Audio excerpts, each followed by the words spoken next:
better This thing. conference will now be recorded. Let it be hope that you can get through even the toughest of times. Let it be hope that you are stronger than any challenges that come your way. Let it be hope that you are exactly where you are meant to be right now, and that you are on the path to where you are meant to be in your future. Because during these times, hope will be the very thing that carries you through. The author is Nikki Banaz. Thank you.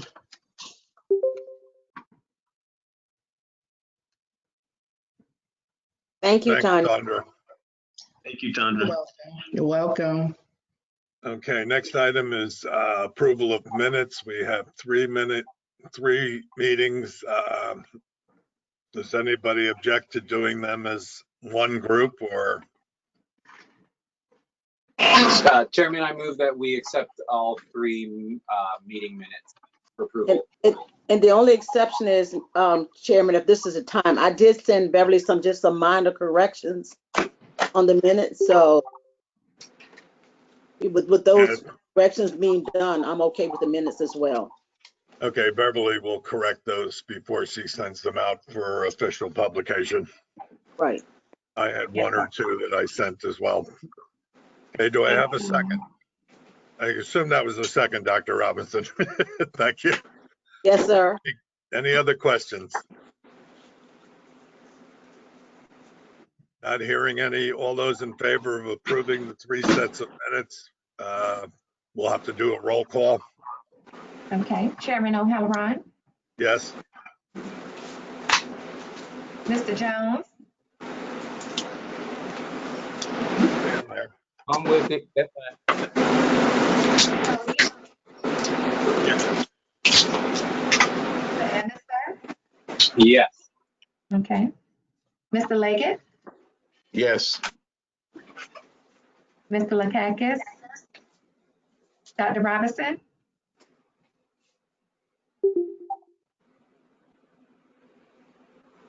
yeah, Ms. Stone,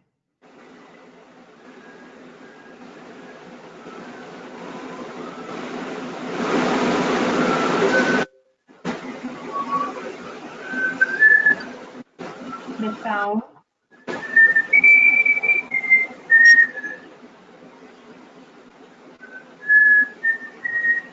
Who's whistling the happy tune? Clinton.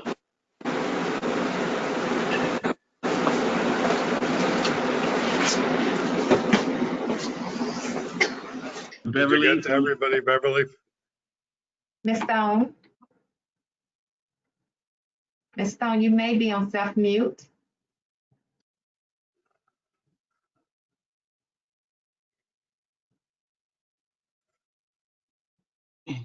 Beverly, were you able to record Dr. Robinson's vote? Because it looked like she was on mute. Dr. Robinson? Thank you, Mr. Brown. Yes. Okay. Okay. And I can identify Ms. Stone as one of the callers. Helen, are you still with us?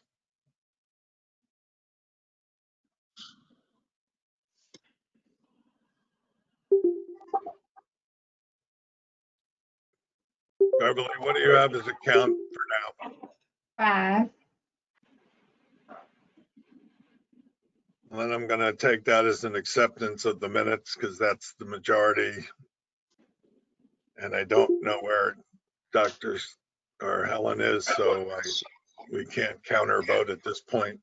We'll have to assume that she missed the vote. Yes, sir. I don't see our initials anywhere either. Okay, moving right along. We're going to be moving into the public hearing session on the agenda. I'm Dr. O'Halloran, I'm chairman of the board of directors, and I'm coming to you today to talk about CAT's commitment to fiscal responsibility and to review the proposed financial budget for the 2021 operating year and the capital budget. Due to the emergency from the governor of the state of Georgia, we're doing this virtually to maintain our social distancing and prevent the spread of COVID.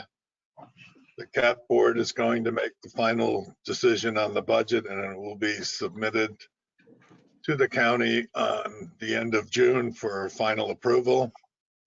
Individuals who are wishing to provide comment during the hearing may post their comments using the option on the GoToMeeting chat box by emailing your comments to meeting@catchacat.org or by U.S. mail to CAT at 900 East Gwinnett Street.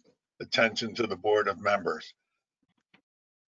Directors, I'm sorry. And you can view the budget on the transparency page on the website. People desiring to provide oral comment about the proposed operating capital budget may call by leaving a voicemail at 912-629-3948 or during the meeting once the phone line is open for public comment. Physical copies of the proposed budget will be available for review at the CAT Central office. Please call first and an appointment time will be given for pickup. At this time, I'd like to recognize Terry Harrison, the CAT CFO, for the presentation of the first reading of the proposed FY 2021 operating and capital budgets. Ms. Terry, take it away. Everybody should be muted other than Beverly at this point. Good morning, everybody. Beverly, can you see the PowerPoint? Okay. Let me share, let me make you the presenter, Miss Terry. One moment. Okay. I've got it on two screens. I'm hoping I've manipulated it so that the full screen is where it needs to be. Okay.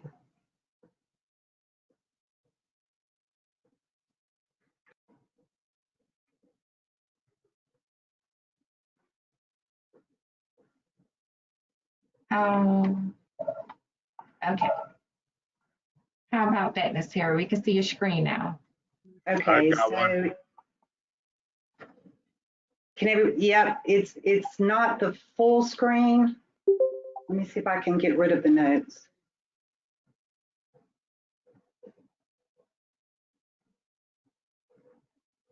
Maybe we should just move forward. It'll make it fit on the monitor. Miss Terry, Yep. can you show us your other screen? Can you change your screen view? Which monitor? I'm sorry, the monitor that you're using? Is it giving you that option? They are not, and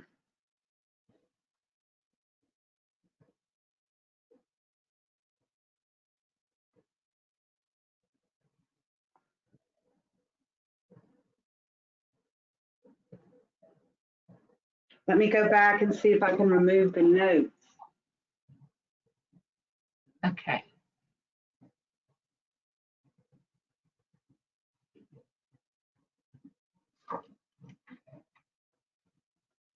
We'll try. As the presenter. And then We'll try it this way. See, I have three screens. Nope, it's still showing the notes. Let me move the GoToMeeting. Hey, Terry, what are those buttons underneath? The pencil, the thingy, what's the next one? And the one, the search. zoom into the slide. That's it. Never mind. Or maybe display settings up at the top. I clicked it, it didn't.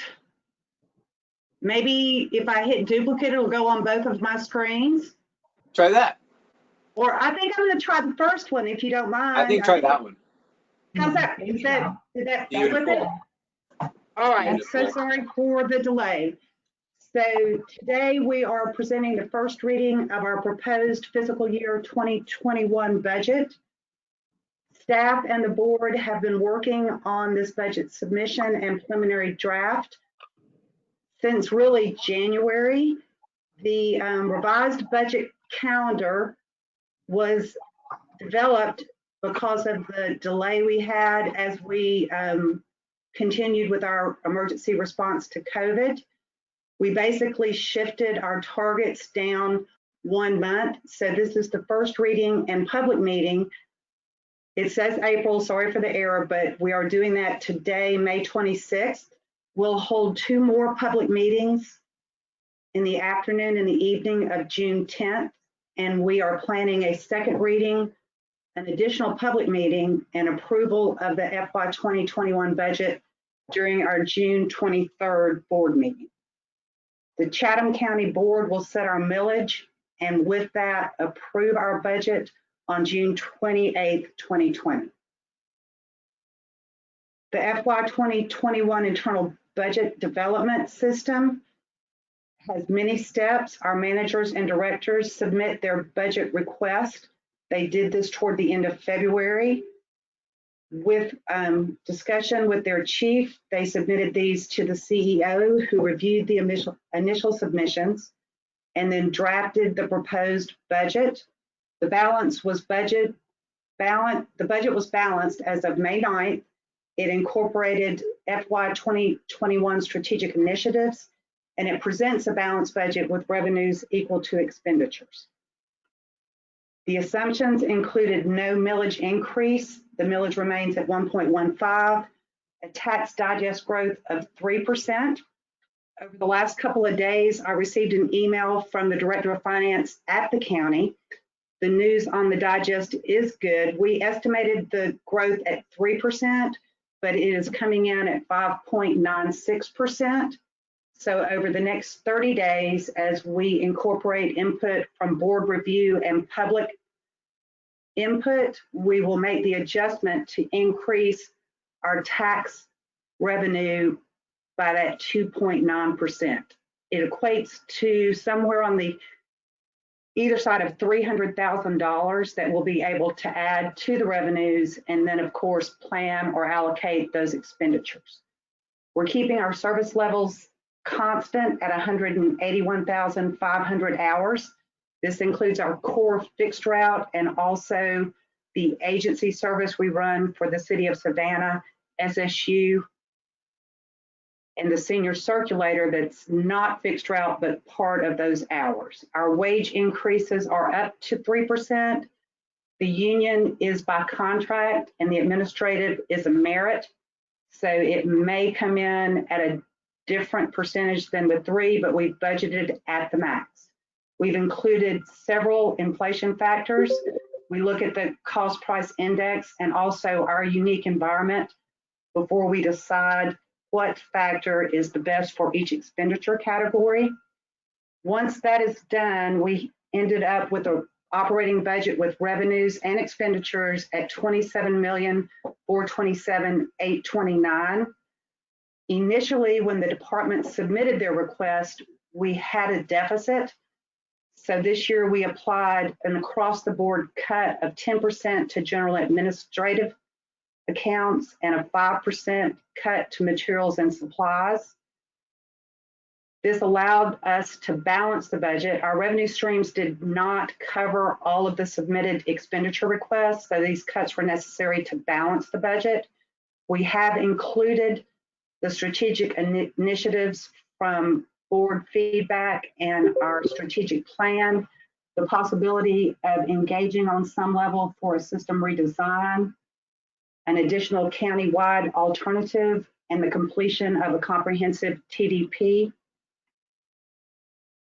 These are the anticipated revenues by category, our fares for our fixed route and our fares for our para. From this slide, you can see that the majority of our revenue streams do come from the special district transit tax at 45%. This is a visual of our pie chart of where our revenues come from. You can see clearly from this that the majority of our money comes from the transit tax, and then we have money that comes from contract services, grants, and then passenger fares. Our expenditures look like this visually, with our fixed route service delivery and our maintenance departments containing the most of our annual budget expenditures. We're also proposing a 2021 capital budget.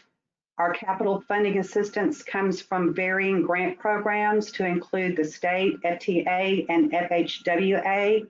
Our local match is usually provided through a county allocation of special purpose local option sales tax. We do receive committed local match from the city, the SAMI Board, and the Weston and Trade Center for our ferry service operations. And that makes up the rest of the population of our local match revenue. Internally, each department with their revenues and expenditure requests submitted a capital request. The initial total was right at $22 million. We reviewed these requests and identified varying pools of grant assistance to fund it. We were able to fund 20.8 million with another 1.1 million contingent on identifying additional funding sources. So that's the summary of our proposed budget, and I will open the meeting to questions. Thank you, Terry. Well done. I like the slide presentation. Very easy to understand and read. Beverly, do we have any comments that came in through the online?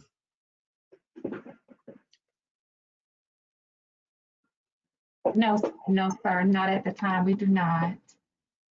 Okay, then can we open the lines for callers to come in? Yes, sir. And I also want to identify Commissioner Stone. She is on the call. So before we open it up, can we get Ms. Stone to identify herself as Do one we of the know which callers? number she is?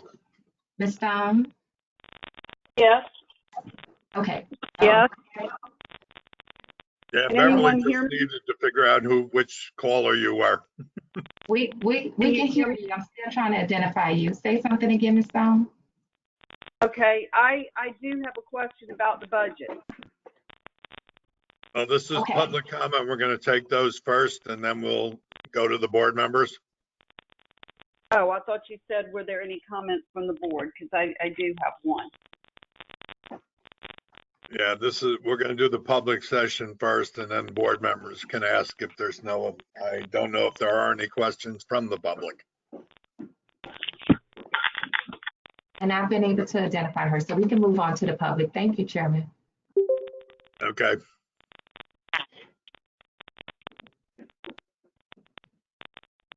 Everyone, anybody in the public wishing to make a comment on the budget?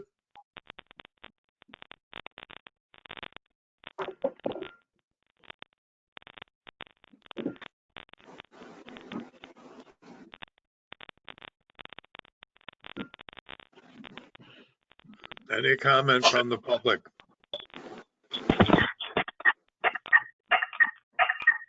All right, Helen, I guess we can take your questions since we don't see any other. Oop, Helen has left. Mr. Chairman,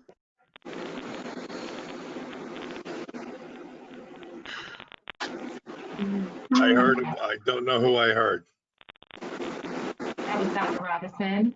Okay, Beverly, you can just call out who.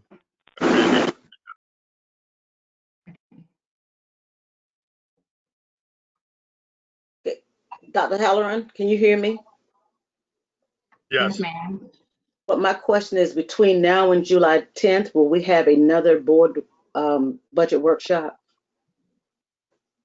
we will be deciding that today. I'm assuming we're going to need one so we can go through line to line on the budget. Right, yes, because I have several questions, but I would like to reserve that for the budget meeting if possible. Yes, I'm hoping to do it on June the 2nd, I believe is the date. Where's my calendar? Ms. We Stone? can do it on either the 2nd or Yes. the 9th. We can decide that today. I would Can like that anyone one as well.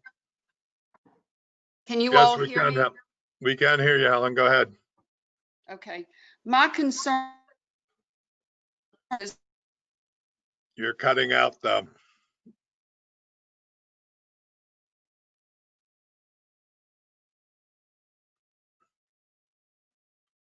Ms. Stone, your reception is not coming across clear. Can we try that again?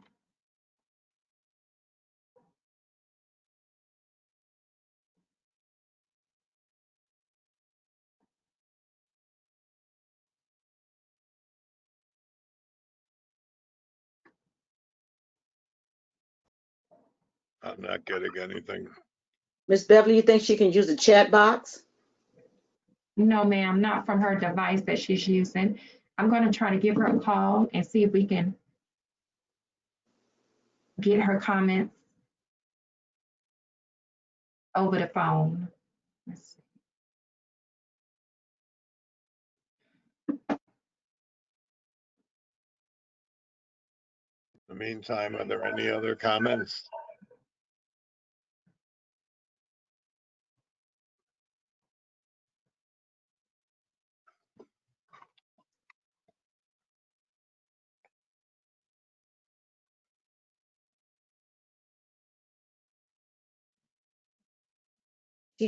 Ms. Stone, Commissioner Stone just sent an email message.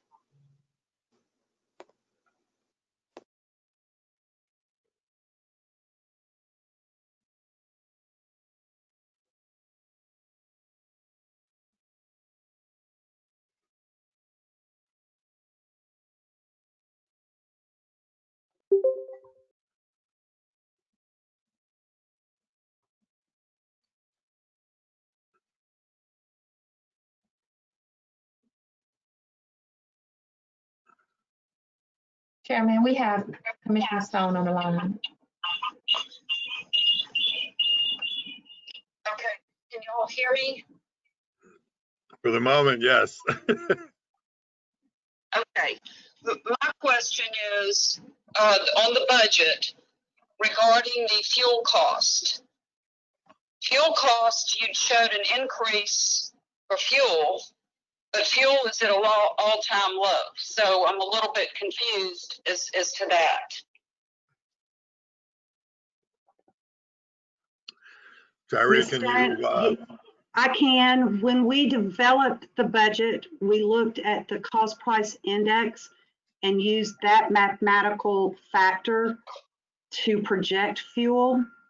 Fuel is one of the most volatile accounts in our budget, so we did not make adjustments for the current environment decrease with the unknown of whether that will hold or change over the next 18 months. Staff can consider that, but it's risky to budget fuel lower because of the volatility of that expenditure. Well, I understand that, but we should even be recognizing that savings currently. But I'm sorry, I can't hear. Excuse me? Can you repeat that, Ms. Stone? Beverly's trying her best here, folks. We're currently recognizing a savings, and couldn't that be going towards fuel for next year? I heard bits and pieces of the question. I think that you were asking if we could recognize savings. Initially, we budget revenues conservatively on the low side and expenditures to cover risk.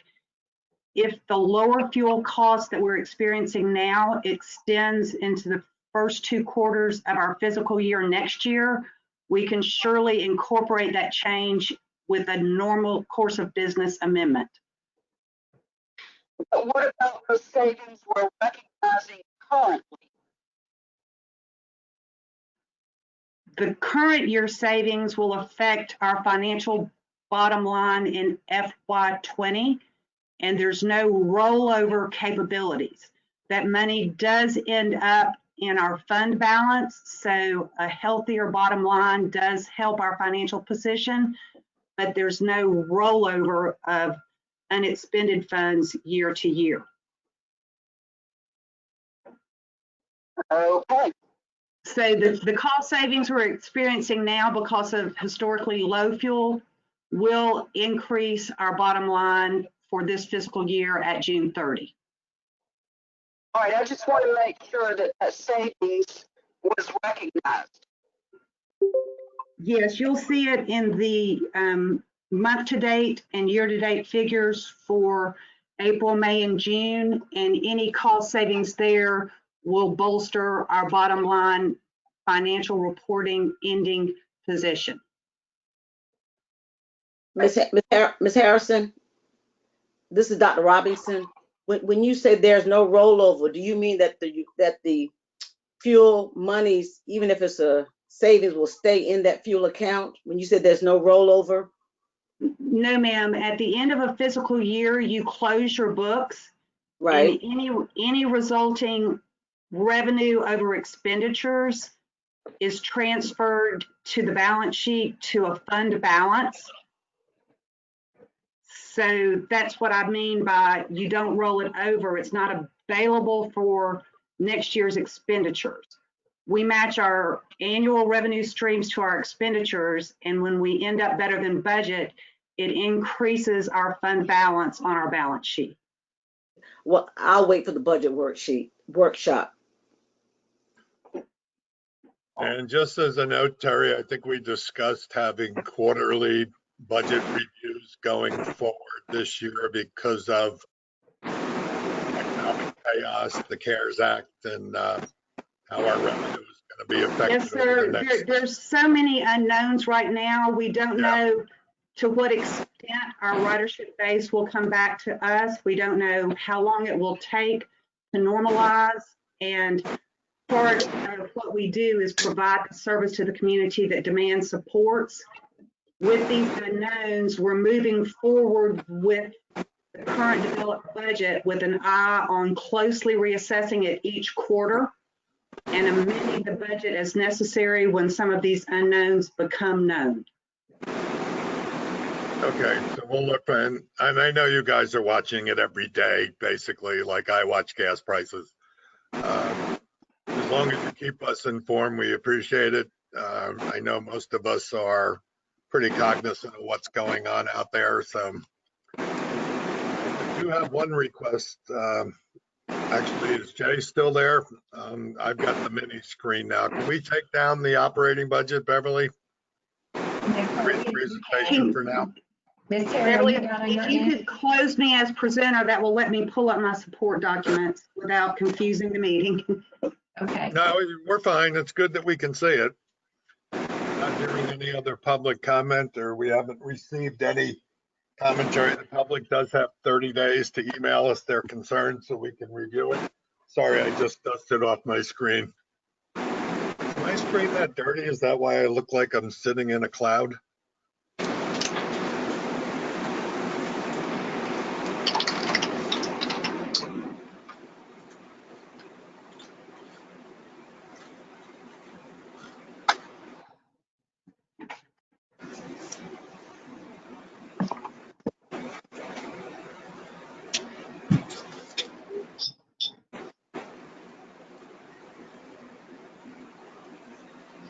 I want to know where Beverly got her mask.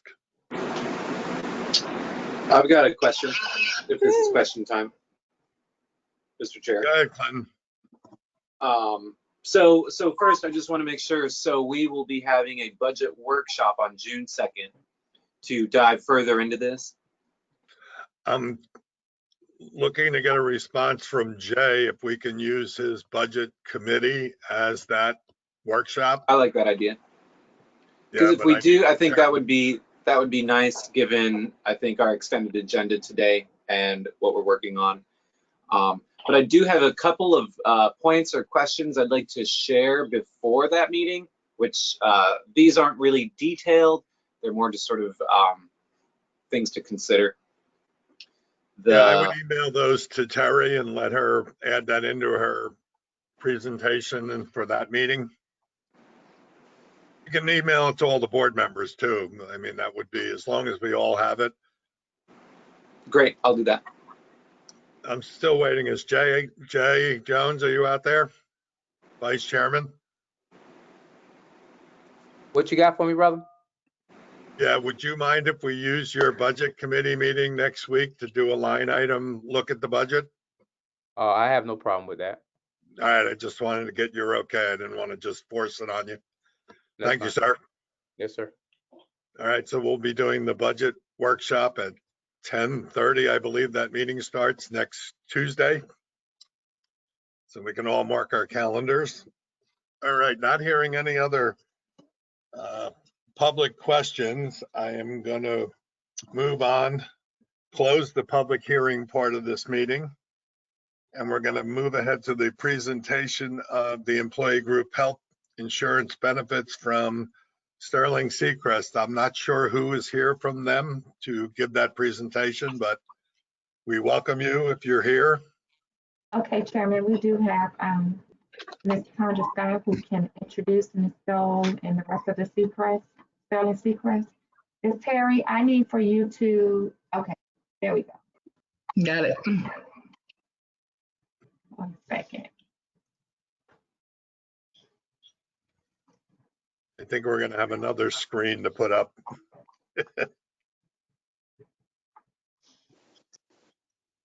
Ms. Stoll? Yes. Okay, the floor is yours. Do you need me to, Beverly? Hi, Beverly. Hi, Good Ms. morning, Ms. Stoll. Doyle. Yes.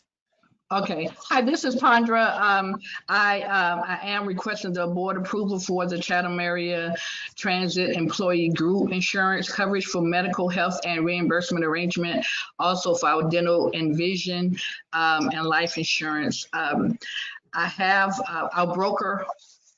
Our brokers are on a line with us from Sterling Seacrest, and I have Terry Doyle, who is our partner, and Mr. Steve Eagle, and I also have Jessica Pettico. She's our account management, and so she might be doing your presenting, Beverly, if you have any issues. But Sterling Seacrest, I would like to present Terry Doyle to everyone to give our PowerPoint presentation of our employee renewal benefits. Thank you. Terry? Thank you, Tondra. Yes, thank you so much. Do we have the presentation up, Beverly, or do I have to do that? You can do it from your end, Ms. Stoll. We're sharing your screen now. Okay. Okay.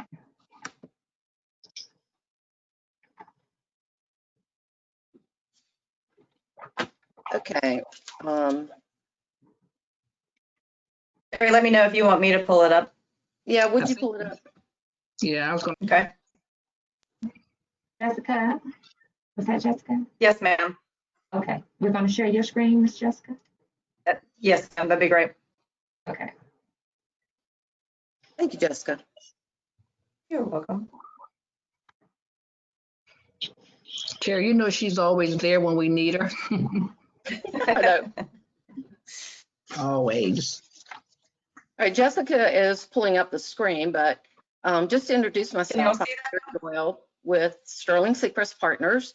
Have been working on the Chatham Area Transit Committee employee benefits since we took over the business several years ago. Have with us today one of our partners and founding partners, Steve Eagle. You can raise your hand, Steve, and they'll know you're there. And then also Jessica Pico, who is the account executive, and she's also very involved with the day-to-day benefit activities with CAT and also the lead on the wellness program. So what we're going to be doing today is going over the renewal for July 1 this year that we present every year and what we have done to get where we are today. A little different to be not in front of you guys. Sorry that we aren't, but I'm sure we will be soon. So to get the presentation started, Jessica, do you want to do? Can you see my screen? Yeah. Can everybody see? Okay. Yes, we can see it. Okay. I think you have to advance it, Jessica, since you've got the control.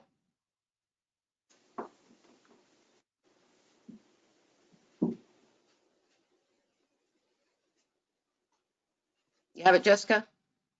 Okay. This is just a little short slide on what we do at Sterling Seacrest Partners as your broker. We monitor CAT's insurance policies, the benefits, all the compliance and procedures. And we've been particularly busy, of course, in the last couple of months with COVID. And we have sent out lots of information on COVID. We've done seminars on COVID. So we're trying to keep our clients up to date on the newest information on COVID. We also meet quarterly with the CAT Executive Health and Welfare Committee. And at these quarterly meetings, we discuss trends, we discuss plan design, finances. We also give some projections on what we think is going to happen. So that is what we do on our quarterly meetings. We also handle all the benefits, renewals, and marketing. So we request all the RFPs on all the different aspects of the program every year. Once those markets have responded to us, then we look at all the results, we analyze all the proposals, and then we come up with our recommendations based on not only the financial end of it, but the impact it would have on CAT employees. So this is a medical plan history. This is the medical plan going back to 2016, but please note that CAT itself has had their benefit program with Anthem, Blue Cross Blue Shield, for over 50 years. So they have been a partner with CAT for many, many years, and they're always anxious to retain the business and do whatever they can to make this a viable insurance program for CAT. So we always get very, very involved in the negotiation of any rate increases in addition to the marketing. So we're very aggressive in negotiating and underwriting. In 2016, Anthem released an increase of 7.1%. We negotiated that down to a 0. So we had a rate pass for that year, no increase. In 2017, claims went up, and so the release went up to 23.2%. And again, we were able to negotiate that down to 10. 2018, it was 15.3. We got that down to 5. Last year was the bad year as far as claims were concerned for CAT. Lots of big claims, lots of ongoing claims. They released an increase of 37.6%, and we were able to negotiate that down to 15. This year, they came in at 14.92%. We did have a better loss ratio, which we'll talk about, and we negotiated that down to 10.9%. And the thing I want to bring up with all of these negotiated rates that we bring them down is the fact that all of these increases pretty much involve trend, which is the medical inflation, and all of these increases have pretty much been right on under trend. So the claims for comparison from 2018 to 19 to 2019 to 20, claims increased 40% for the prior year. They increased 5% for this year. The premiums increased. We try to keep the premiums as low as possible for the employees. They increased by 3% last year and 11% this year. So the loss ratio went from 94.8 to 76.4. So that's really good that we see a decline in the loss ratio. But when you talk about the loss ratio, one thing you need to keep in mind is that this loss ratio is based on claims only. So when you look at a loss ratio of this particular illustration of 76.4, it's really based on just pure claims versus premiums. So when you back into what it really takes to administer the plan, you're looking at a pooling expense. In other words, there's a outlier large claim expense of $100,000 that's a reinsurance for CAT through Blue Cross Blue Shield. So that's the premium in there, because if you have claims over 100, they're going to discount those on renewal. You also have medical trend. And right now, medical trend is running 12% for medical and 13% for RX. And then on top of that, you have to have 14% for administration. Administration is Blue Cross the claims and running the claims and administering the plan. So all of that's blended together. And when Blue Cross came in this year at the 14.92%, we felt that extremely fair, because in our projections at our quarterly meeting, we were up in the 15% area as well. So getting it back down to 10.9% was really something that we were pleased about with Blue Cross Blue Shield. And a lot of that's based on not only the decrease in the loss ratio, but your experience with Blue Cross. Terry, Mike, yes? I don't think you see it, but Clinton's had his hand up for a while, man. Oh, I can't see. Who had All his right, hand up? cool. I didn't know if you could. Thanks, Jay. Thank you. Terry, real Yeah, quick I'd on this actually like slide. to, And somebody has a lot of feedback. There's a lot of static. Okay, I'm Maybe- just going to ask my question. Beverly, Terry, can you- on Yeah. when I'm looking at the claims increase at the 40% and the 5%, is that 40% year over year, or what baseline are we calculating that percentage increase? We're talking about the plan year for July to July. But Blue Cross Blue Shield uses a rolling 12 months. Yeah, that 5% is really from 7/1 from our renewal, and it's really representing 5 months. And then that 40% was all of last year. So we were looking at this year only. And I think it's worth mentioning that, you know, from an underwriting perspective, while we're looking at 76.4% loss ratio, again, that was only for 5 months. The underwriter is going to go back 12 months. And so on that basis, we had a loss ratio of 94.8 before pooling. So pooling is the protection within the plan that protects those large claims above 100,000. And then once you back those large claims out, you get credit for that to the extent that you penetrate that $100,000 pooling point.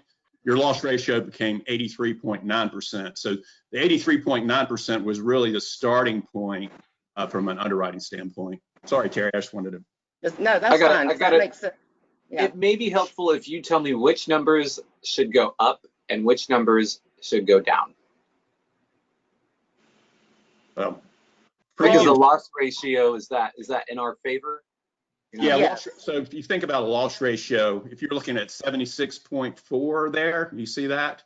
What that's telling you is that for every premium dollar going in, they're paying 76.4 cents going out the door. Last year, they were paying, 94.8 cents going out the door for every dollar paid into the plan. But as Terry said, it's important to keep in mind that this just represents premium against claims. You also have to have in there the cost of administration. You have to have that expense for pooling for those claims above 100,000. So that's like, so if any one individual penetrates $100,000, it's pulled out of your experience, and you want that protection for catastrophic claims. So what you're looking at is you do want the loss ratio to go down. Yes, got it. But it's really claims only, so you have to back in the other expenses as well. And this loss ratio really is somewhere in the 88% because we only use the pure dollars right now for this period. Does that help? That's a good question. Does that help? Yeah, yes, it does. Thank you. Okay, so this year's projected claims are 2,322,861. But the actual claims, again, we're looking at that 5 to 6 month period. So the actual claims right now are 864,401 through 6 months, and that's 73% of what the renewal projection was. Yeah, in fact, I really liked Tandra's message about hope. I mean, when it comes to medical and managing a medical plan, you got to have a lot of hope. So last year, we had a 37.6% adjustment that was negotiated down to 15%. By and large, it was based upon the relationship that Anthem had with CAD over so many years. But a concern that we had was that they were projecting, much higher claims than what actually cost. So that really helped us because we were a little concerned that the premium was being drawn down from what they had projected, claims, and we might have had a higher loss ratio than what we actually had. Terry, you ready for me to jump on this? Yes, Steve is going to walk us through the next couple of slides because we've been asked on several occasions, and we do this at our meetings to talk about where do you fall when it comes to other companies, size, your geographic area, and we do benchmark those against some national averages. Steve's going to go through those, so please, if you have questions, raise your hand, and we'll be glad to address them. Mr. Terry? Mr. Lakakis has a question before we move forward. Chairman?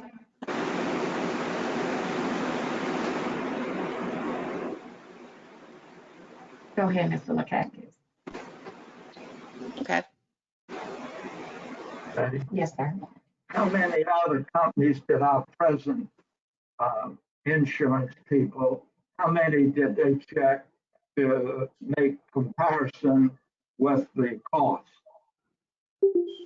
Yes, we're gonna, if it's, we did go to all the major carriers, and we're gonna get to that slide in a moment, if that's okay.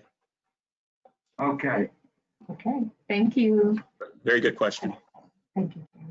Okay, Steve, you want to walk through the national averages? Yeah, as Terry mentioned, we meet quarterly with CAT. We appreciate the privilege very much. And during those meetings, we cover year-over-year data, the cost of claims in the prior plan year versus this year.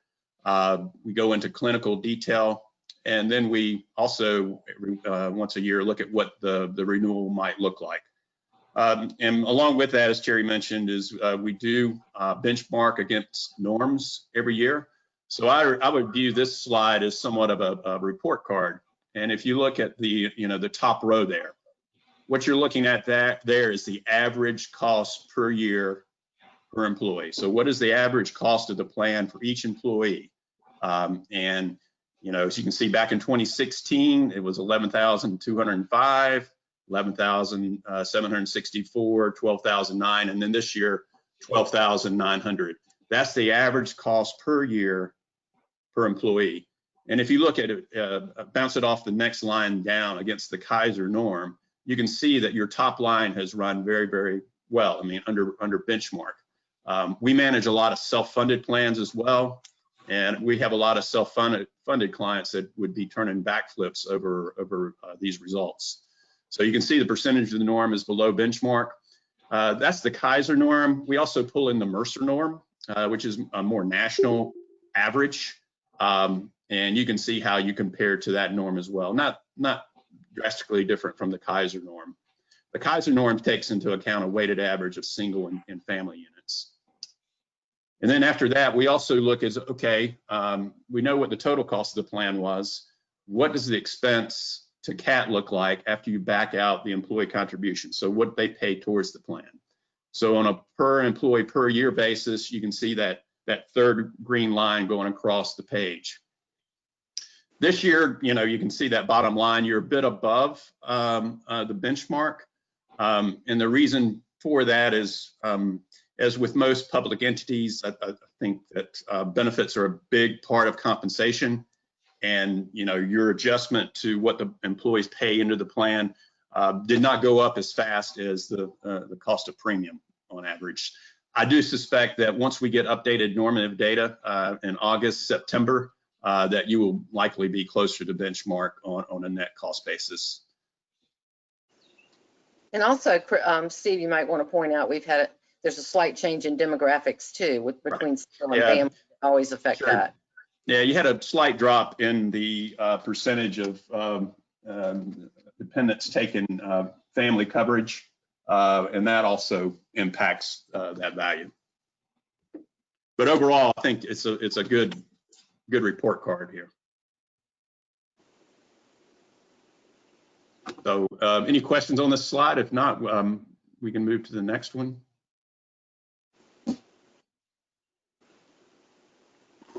Okay, Mr. Lakakis, you had the question about the carriers that we went to.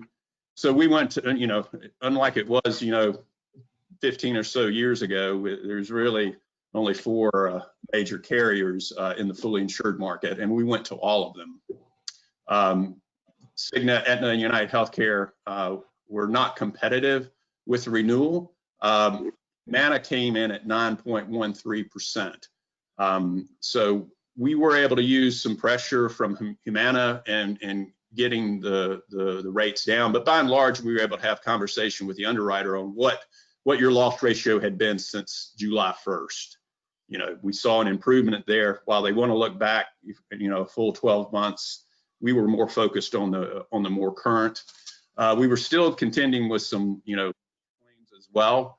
Last year, we had, $352,220 in the way of large claims over $25,000. This year, with this renewal, it came down a bit. We had $280,569. So those large claims are also a factor.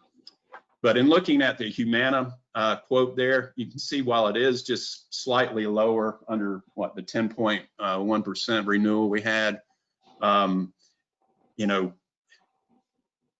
with any carrier coming in, you know, new carrier coming in, they know that they're going to see 12 months worth of premium, but only 9 months worth of claims. And, you know, that's called IBNR.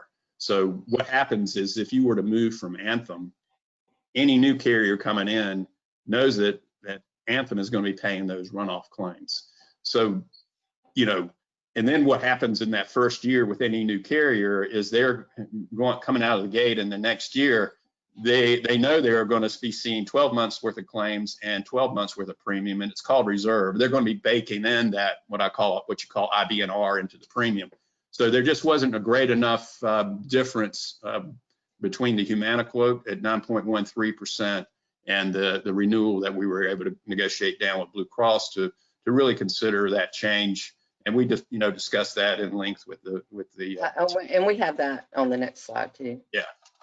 And one thing to point out as well is, as your HR department has always been very helpful to us. Of course, we never share any kind of privileged health information, but they were able to let us know that the very largest claim you had last year was on a dependent that unfortunately for them, they're aging off the plan at age 26.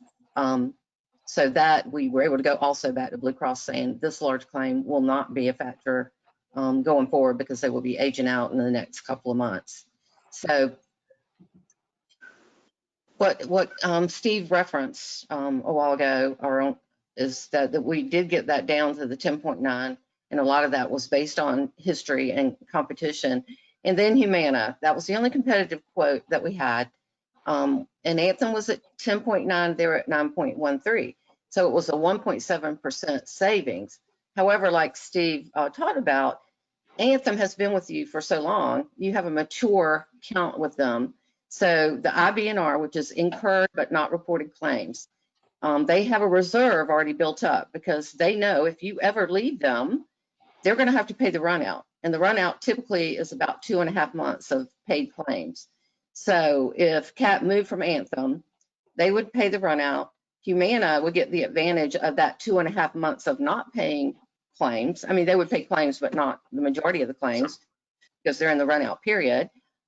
So really, when you look at their rate, it's a 9-month rate because they know they're getting a break on those 2.5 months. Any new carrier coming in, any new carrier coming in is going to discount their claims because they know they aren't going to see the first right. So, you know, what we would be looking at in 2021 is a larger increase, more than likely, from Humana because they're going to have to build that back in for a mature year. And if Blue Cross had a really big renewal this year that we couldn't negotiate down, it might be something to consider, but we would not recommend a change for 1.7% savings. Are any questions on that? Just a brief history of the Anthem plans. Possibly a question. Oh, yes. Possibly a question. Random question. Can we purchase insurance for longer than just 1 year? Can we purchase it for 3 or 5? No. Medical is just too volatile. I mean, you're not going to get rate guarantees on medical. Now, we do get rate guarantees on vision, dental, life. Those are all more predictable than medical. But you could be hit up in 1 year with, you know, a $2 million claim because there are no limits any longer. It used to be, you know, $1 million limit. And that no longer exists. So it's way too volatile for them to ever offer those kind of rate guarantees. To follow up what Clint just asked, Clint's question he just asked. Oh, so you said we can't do it for medical, we can do it for everything else, correct? Most everything else. Sometimes not on dental because, again, it depends on how the dental plan's running. But we have gotten rate guarantees for 2 and 3 years on some of the other ancillaries like life, disability, voluntary life, vision, those kind of. So whenever it's available, of course, we're going to go for it. Okay. But it's just not you just can't do it on medical. It's just too risky. Any other questions? Well, this is just a brief history of the Anthem plans. When we first came into CAT, there was one medical plan being offered to all the employees in 2017. So we and the staff got together and tried to come up with a plan that would offer employee choice. So we offered 3 plans beginning in 2017. So that gave the employees an opportunity to make a choice and select a plan that best fit their own personal needs, and also gave them a choice on premiums, what they were willing to pay for the plan design they were choosing. So now we're offering 3 plans with varying levels of premium. It also reduced CAT's portion of the total premium as well, so there was a savings there. As a result, we have a low, middle, and high plan. There are only 8 people in the low plan, which is the least expensive plan, but people want to pay for a higher benefit. There are 44 in the middle plan, and the high plan, which is the richest plan, are 140 employees participating in that plan as current. These are the current numbers.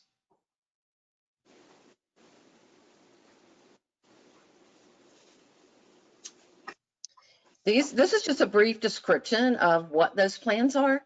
The low plan has a higher deductible, has a higher out-of-pocket maximum, but it's a more affordable premium. It's an HSA, Health Savings Account compatible plan. And keep in mind that no matter what plan you ever choose, the preventive care is going to be 100% paid for under the plan, no deductible, no coinsurance, no copays. So you're always going to have 100% for preventive care. And believe me, the list for what's covered under that is a lot. It's a couple of pages, which you can have access to with Anthem. The middle plan is the middle level plan that has a deductible and higher out-of-pocket with a specific RX deductible. So to lower the cost on this plan, a separate deductible was put in on the drug plan, but it doesn't apply to any generics. And you have 80-something% of participation in generics. So most of your people are taking generics. So this was not too intimidating to those folks that are, on minimal drugs, are all taking generics. So that made that plan a little bit more manageable, a little less costly. And again, you've got preventive at 100%. The high plan is the richest plan, has a lower deductible and a very high level of coverage and the preventive benefits. So renewing with Anthem did not change any benefits. So if the employees are in any one of these 3 plans, it's the same benefit. They can change plans if they want to, but we felt that was a real important aspect to leave these plans as they were, particularly in the COVID area of, we can't do face-to-face meetings with the employees. We're not having employee meetings. So we were able to negotiate with Anthem because they do have a few plan design changes every year. And we said, we want these to stay, the plans to stay the same and offer it that way. So this is the high plan comparison. And it shows you the Anthem when it came in. I'll just talk about the employee rate, but the employee rate for this plan, and these are monthly numbers, is $717.89. When Anthem came in with their initial renewal of 14.9, that boosted that rate up to $823.44. And then the final came in at $796.14. So this tells you the total monthly for the number of participants in this plan, which is the plan that most people participate in. There's 140 people in this plan. And then the renewal increase, of course, went from 14.7 to 10.9. Okay. These are the contribution analysis for this plan. So I'm an employee of CAT and I'm in this plan. What's going to happen this year? And it really is going to depend up too on CAT and your budgeting and how much you want to pass on of the increase. But in the employee, the CAT monthly contribution is $557.30. So that's what CAT was contributing monthly for the premium. The employee is 30%. It's a 70-30 split on all of these plans. We're paying $238.84. So the total change to the employee contribution from the current is $23.46 a month. So that is their increase to stay in this plan going forward. And that's the monthly increase, $23.46. So that brings us back to that renewal premium total of $796.14. So you'll see across the board, employee plus spouse, employee plus child, and then full family. And keep in mind that full family does include the employee. So this is the middle plan comparison. Same thing, the employee was $656.45. It went to $758.97. So if they stay in this plan, they're looking at a 10.9% renewal at $728 for this plan. So you'll see this plan in particular. This is another thing I will say about negotiating with Blue Cross that we were very pleased with. Each plan was actually renewed on its own. So if you look back at this plan, it was, can you go back one, Jessica? If you look at the plan, the actual renewal was somewhere around 15. So our negotiating with, it was 15.62. And so what we did is we said, okay, we've got 3 plans here. They're all different and they're all renewed at a different rate. So we want not only for you to give us a lower rate of the 10.9, but we want you to spread it across all 3 plans. We want all 3 plans to have the same increase. We don't want somebody in one plan having 15 and somebody in one plan having 11 and somebody. So anyway, they agreed to that. So that's why you see this original percentage increase on this plan of 15.62, and it went to 10.9 as well. Okay. And this is the middle plan contribution comparison. Again, we're looking at the current of $509 is what CAT is paying for this plan on behalf of the employees per month. 30% of the premium is $218.40 for the employee. So the total increase for the employee, if they stay in this plan this year, their premium increases $21.46 a month, which brings us back to the $728.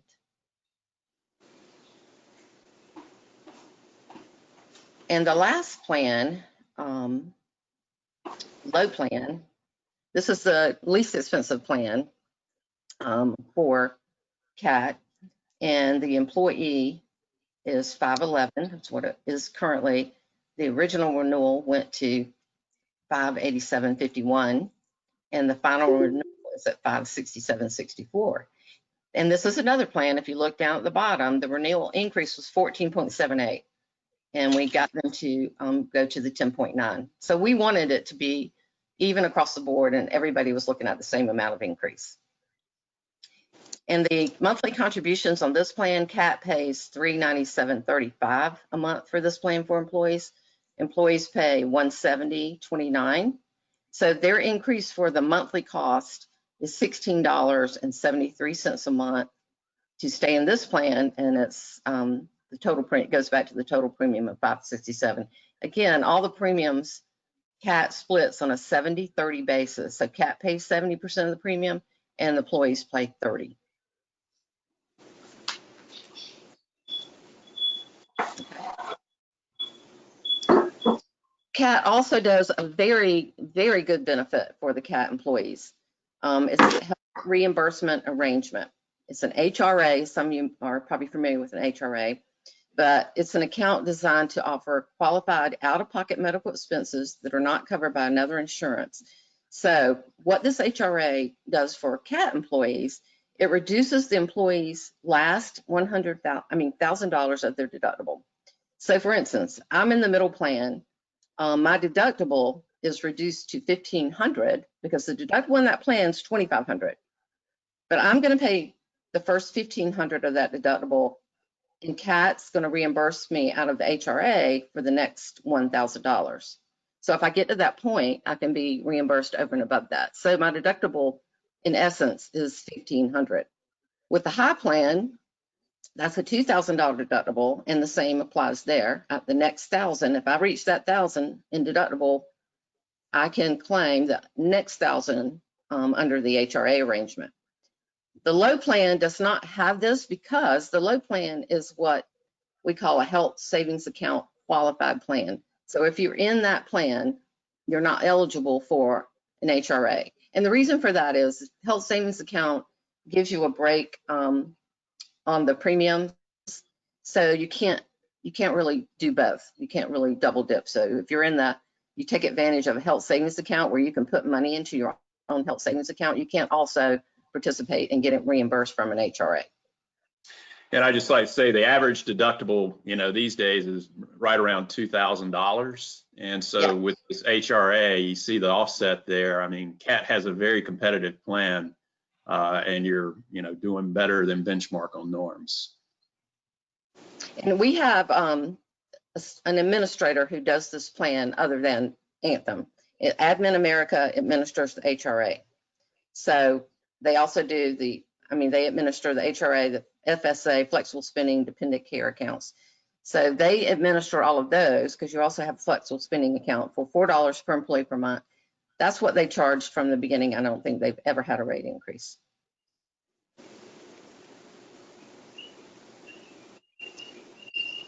So, any questions?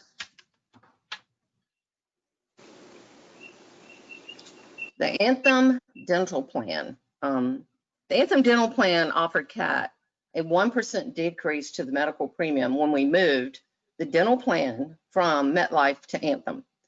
And 1% of a medical premium that you pay is a big deal.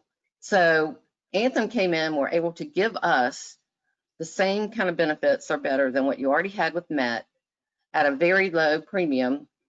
And this is one of the accounts that they agreed to give us a 2-year rate guarantee. So they came in low, they duplicated the plan, they gave you a 1% off the medical premium, which is really big, and then they gave you 2-year rate guarantee. So now it's renewing for 7/1/2020. There's an 18% rate increase. But the employee rate overall, which is another thing that Steve alluded to with some of our other clients, because we do have a fairly large book of business. If you have a dental plan that you're paying for individual, and it's less than $25 a month, that's a good plan in our opinion. The calculated rate increase with Anthem really went through the roof because the claims went through the roof. The claims experience was 59.85%, which is highly unusual for a dental plan, but it happened with Anthem. So that was their original request. And we negotiated that down to 25%. And we were like, there's no way we're going to be able to pass on this kind of increase. You need to take the hit and give us a better renewal, because we are marketing it, which means we're going to all the markets. So they gave us pretty much the lowest they could do on this account, which is 25%, but it's still a great rate as far as we're concerned. They were lower than the MetLife rates. And like I said, they gave them a lower premium for 2 years. And this plan has a pretty high annual max of $1,500. So it's a good dental plan. Regardless, we felt that was a really fair renewal, especially with the claims. So regardless, we go to plan marketing with all of our carriers. It's a little different than medical. You do have a lot of carriers that will take a risk on dental. And this is our marketing results. The standard was uncompetitive, but they were 92% above what you already have. MetLife, of course, was 36% over what you have. United Concordia, Mutual of Omaha, they just said, we can't compete with those rates. And Emeritus was uncompetitive, and they were 59% higher. Humana said, we can't do it. We can't compete. Guardian was 36% higher, and Sun Life was 53%. So you can see what the market's doing on the dental once they saw what happened on the claims. It was like, well, we can compete with these numbers. These are good rates. So it was the claims, but then it was also the fact that it was a pretty good bargain for 2 years with some really low rates, and for that reason, the loss ratio was higher. You just didn't have enough premium to support the claims. So this is kind of an adjustment I think that had to happen, unfortunately. It's still a good renewal. Anthem also offered a competitive proposal for the vision plan with slightly lower rates than what we already have. This positively impacted employees as they pay premiums on a voluntary basis. So with CAT, you have a choice of whether you want vision or not. And if you want vision or not, you choose it, you pay for it by payroll deduction. and you also pay it with pre-tax dollars. So these rates were guaranteed for 3 years through Anthem, so they don't renew until next July 2021. And this was the coverage: $10 copay for an eye exam, $130 allowance for frames, etc. Then we also have the life, long-term disability, short-term disability, and voluntary life. In 2018, we brought Mutual of Omaha in on a 2-year rate contract. And when we brought them in, it was a tremendous savings to CAT. It was approximately $30,000 a year. So it was a $60,000 savings when Mutual of Omaha came in. Their first renewal after that 2-year period was 13% overall, or $31,941 in premium. And the increase really was due to the increase in disability claims, particularly short-term disability. So we marketed the life, the LTD, the long-term disability. We marketed it with 8 carriers after they came in with 13, and a decision was made to move to the standard for the following reasons. Standard proposed a total annual premium that was a 9% decrease from the current. So here we're going into a 13% increase on renewal. Standard comes in and says, we're not even going to consider that. We're going to back it up, and we're going to give you a 9% decrease from the current, and we're going to give you 3 years. So Standard's annual premium of $22,593 is guaranteed for 3 years. There's no rate increase due to the 3-year rate guarantee. So we're holding steady with Standard on those coverages. Jessica Pedigos, who is our account client executive, one of our client account executives, but she's very, very much involved with CAT. She handles all the day-to-day and works very closely with the HR department with CAT. And she's also held the initiatives on the wellness program for CAT. So I'm going to let Jessica take it over and tell you where we are in wellness and where we're going. So Jessica. Thank you, Terry.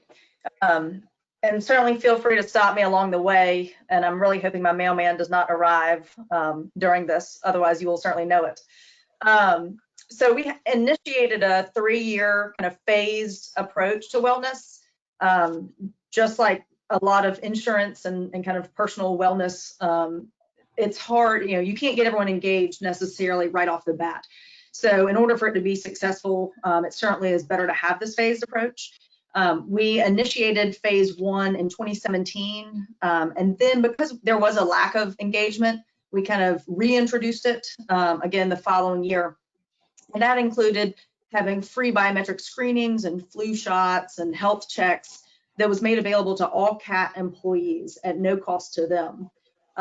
There's also a program offered through Anthem that gives wellness incentives, and I'll touch on that in more detail at the end.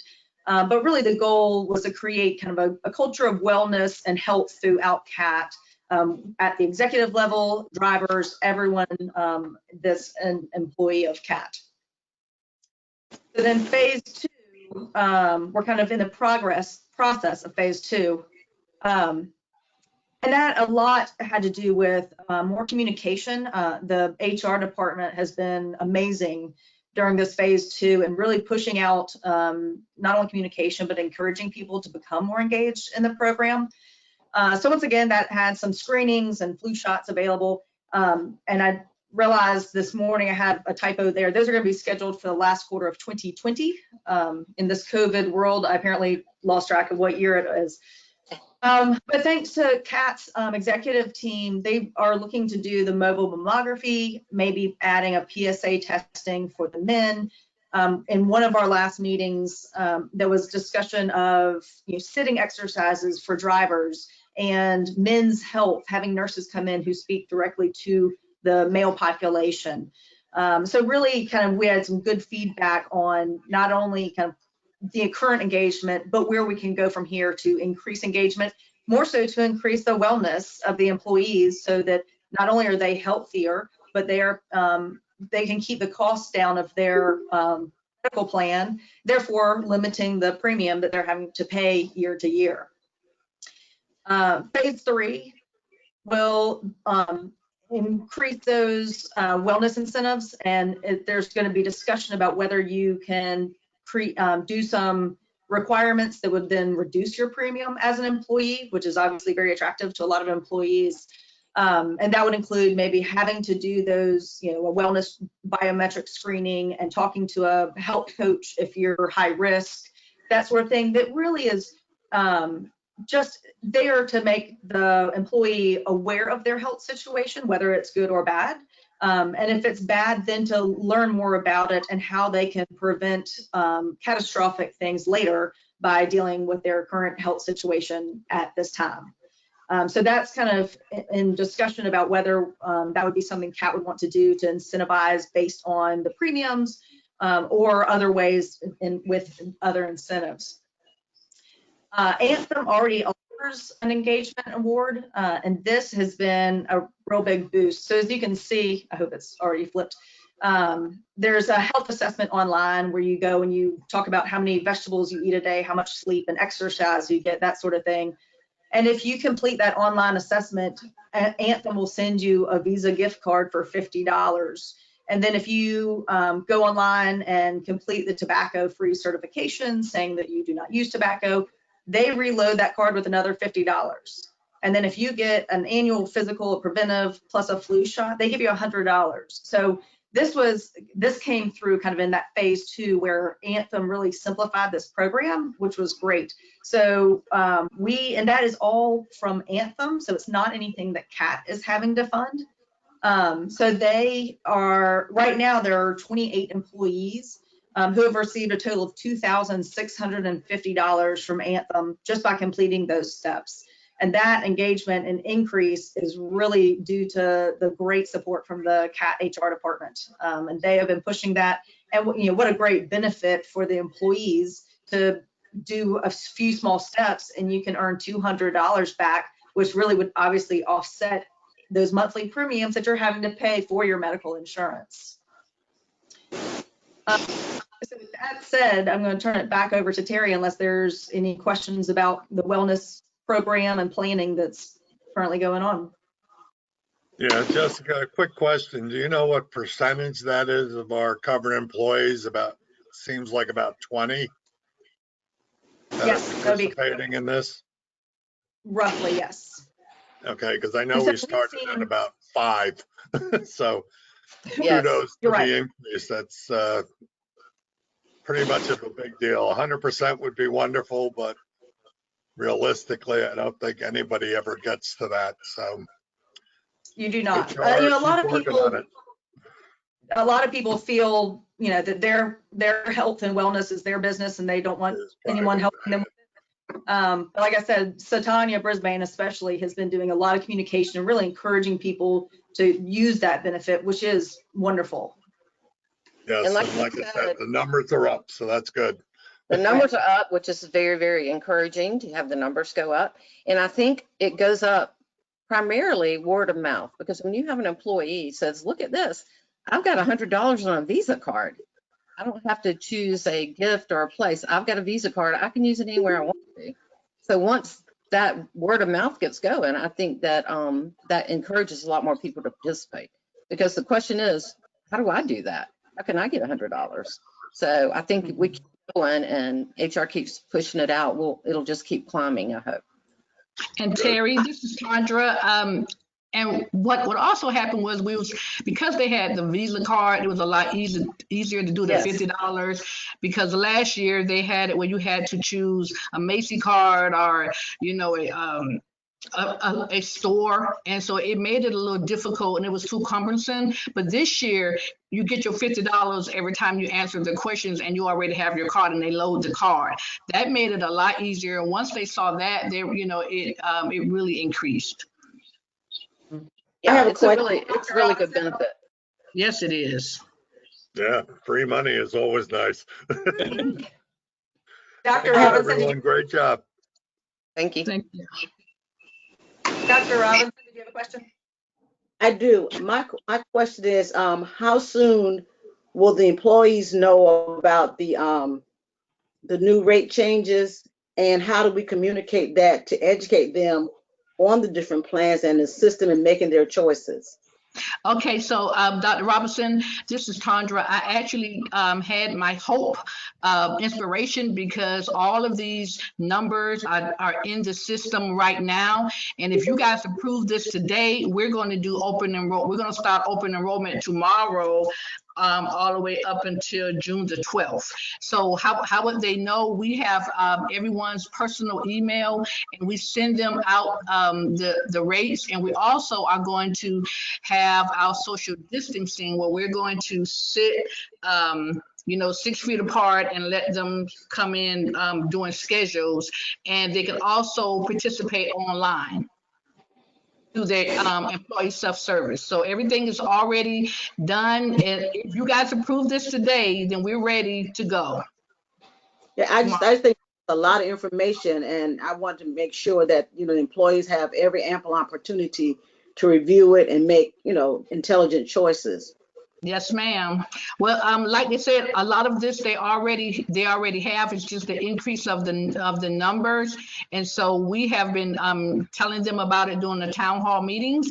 So they are ready for our paperwork to go out to them, the information go out to them as soon as we get this approval today. And they have up until June, to read it and decide, what they want to do to make their choice. Thank you. You're welcome. And we will be And Dr. voting Robinson, on that today.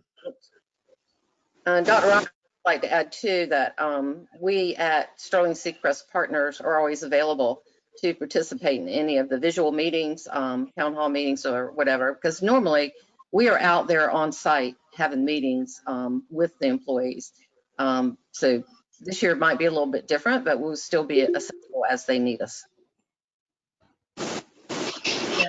We have a lot of employees now that are now used to the online. We had a difficult time with it years ago, but as we use the online process, they can see the new rates and they can compare it to what they had last year. And as Terry Doris said, everything is the same. They're all of their benefits are the same. It's just the amount that changed. So most of them probably will pick the same thing they had last year, and and then just incur the difference.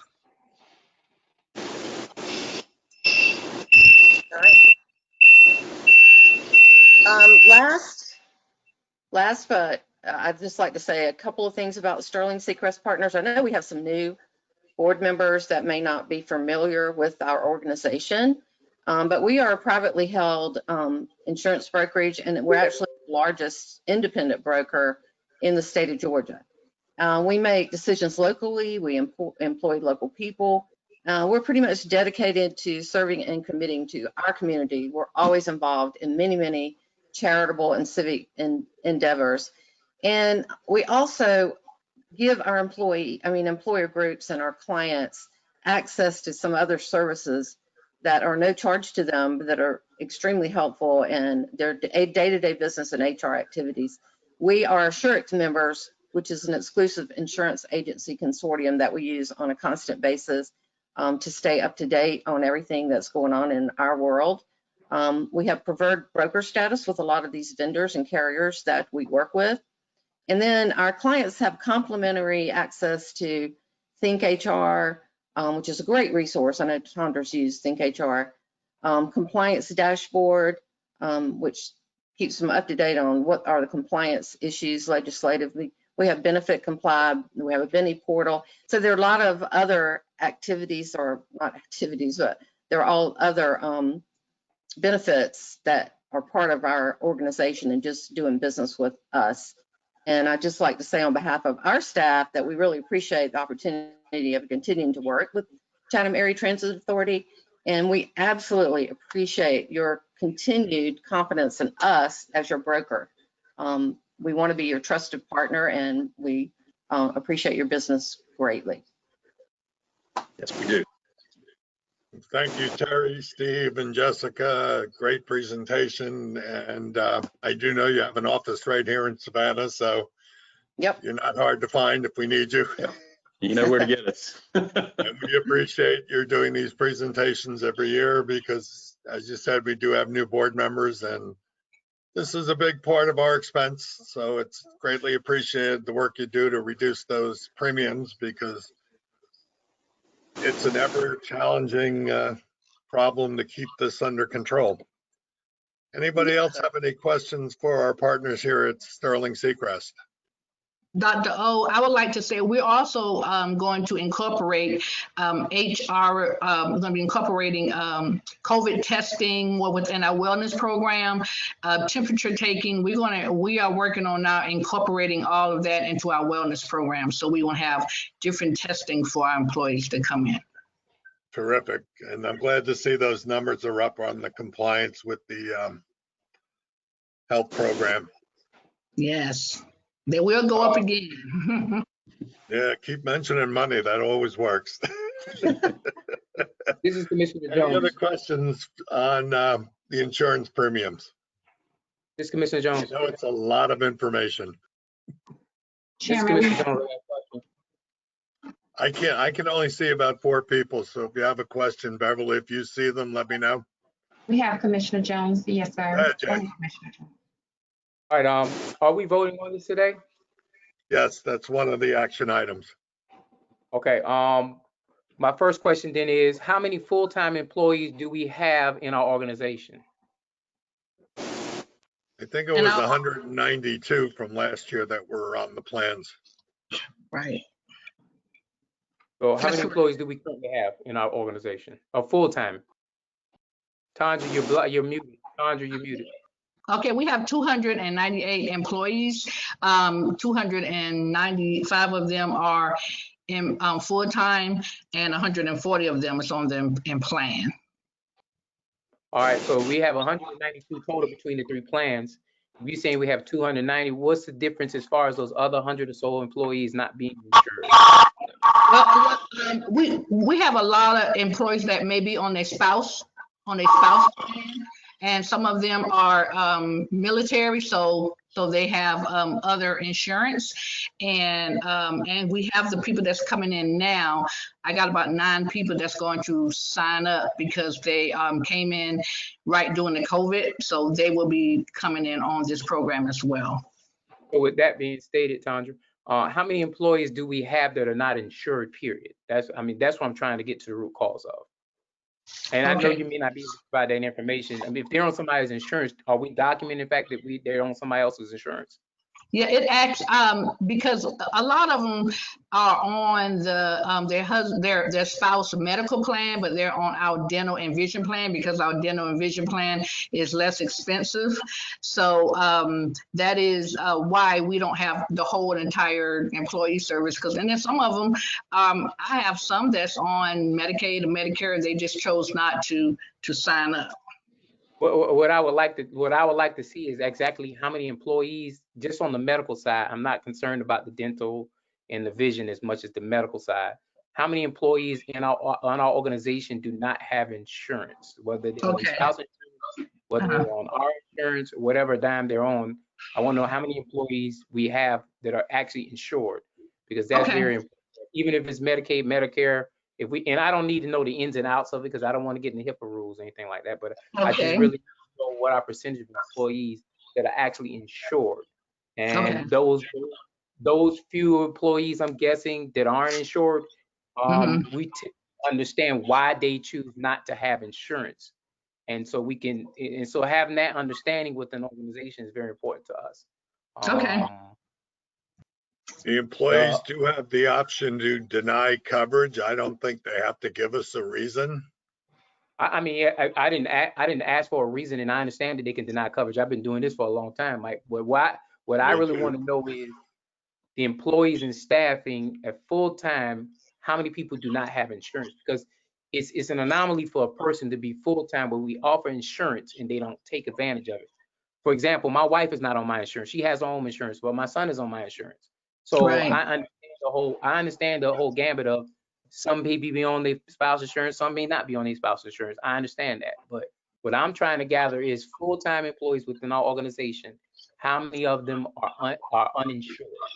Okay. Not with their parents, whatever case may be. Okay, I can give that to you. Thank you, I appreciate that. I saw as far as the 3 plans are concerned, everybody gets preventive care. I didn't get enough information about why somebody would be on the high, the low, or the medium plan outside of preventive care. That screen kind of went a little bit faster than what it normally should. If you can email me just that slide where it shows the differences in the different plans, and I may have quoted it wrong, low, high, medium plan, so I can get a better understanding as far as what kind of plans are offered. I did see that it was a breakdown was 8, 44, and 140, and 140 Right. most the high plan. And so Yes. I'm guessing that the high plan must be the most efficient plan because you got majority of people on that plan. That's correct. All right. I didn't have any other questions at this time. If I do, I'll wait till we vote on it and then I'll go into discussion about it then. Any other direct questions for Sterling Seacrest?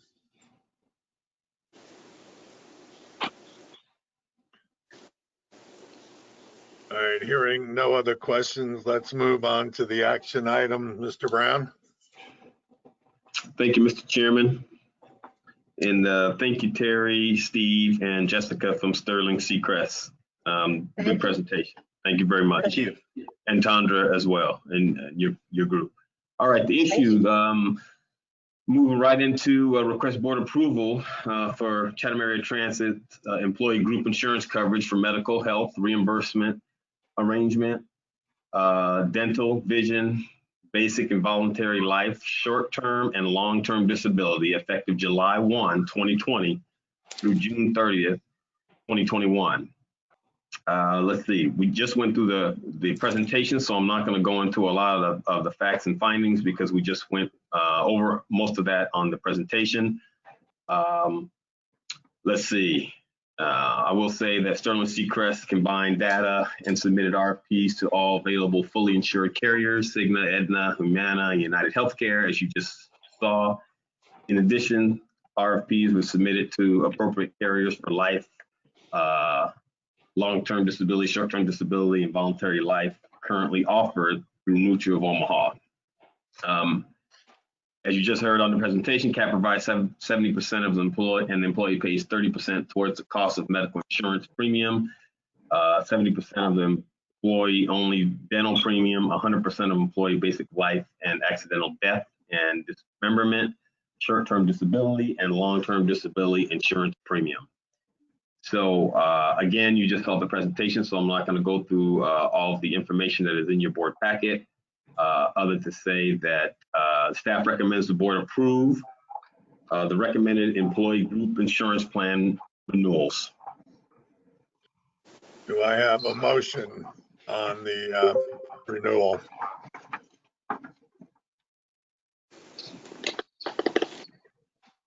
I move to approve. Do I have a second? Second. I second. All right, we got a motion and second. Questions, Jay? I have a question. So this does not go into effect until July 1st, correct? Yes. Correct. That's correct. We do have another full month to be able to look at this, if need be, correct? Well, we're getting ready. We would like to do open enrollment, so they can have a whole month to, come in and start doing open enrollment. All right. Because my question is, and it's not that I don't have any disgruntlement against the whole plan. I just like to see things where we can actually digest them. And a lot of times things they're put in front of us and we don't have the time to digest them. So I just want to make sure we all understand that this is being put. I understand we got our packets on Friday or Saturday.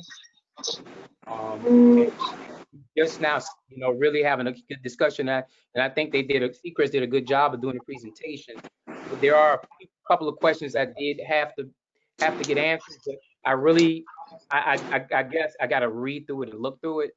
So that's my only reservations about it. I do want to make sure that the full-time employees are covered as far as the higher percentiles within all organizations. So that's the only piece I really want to put out there.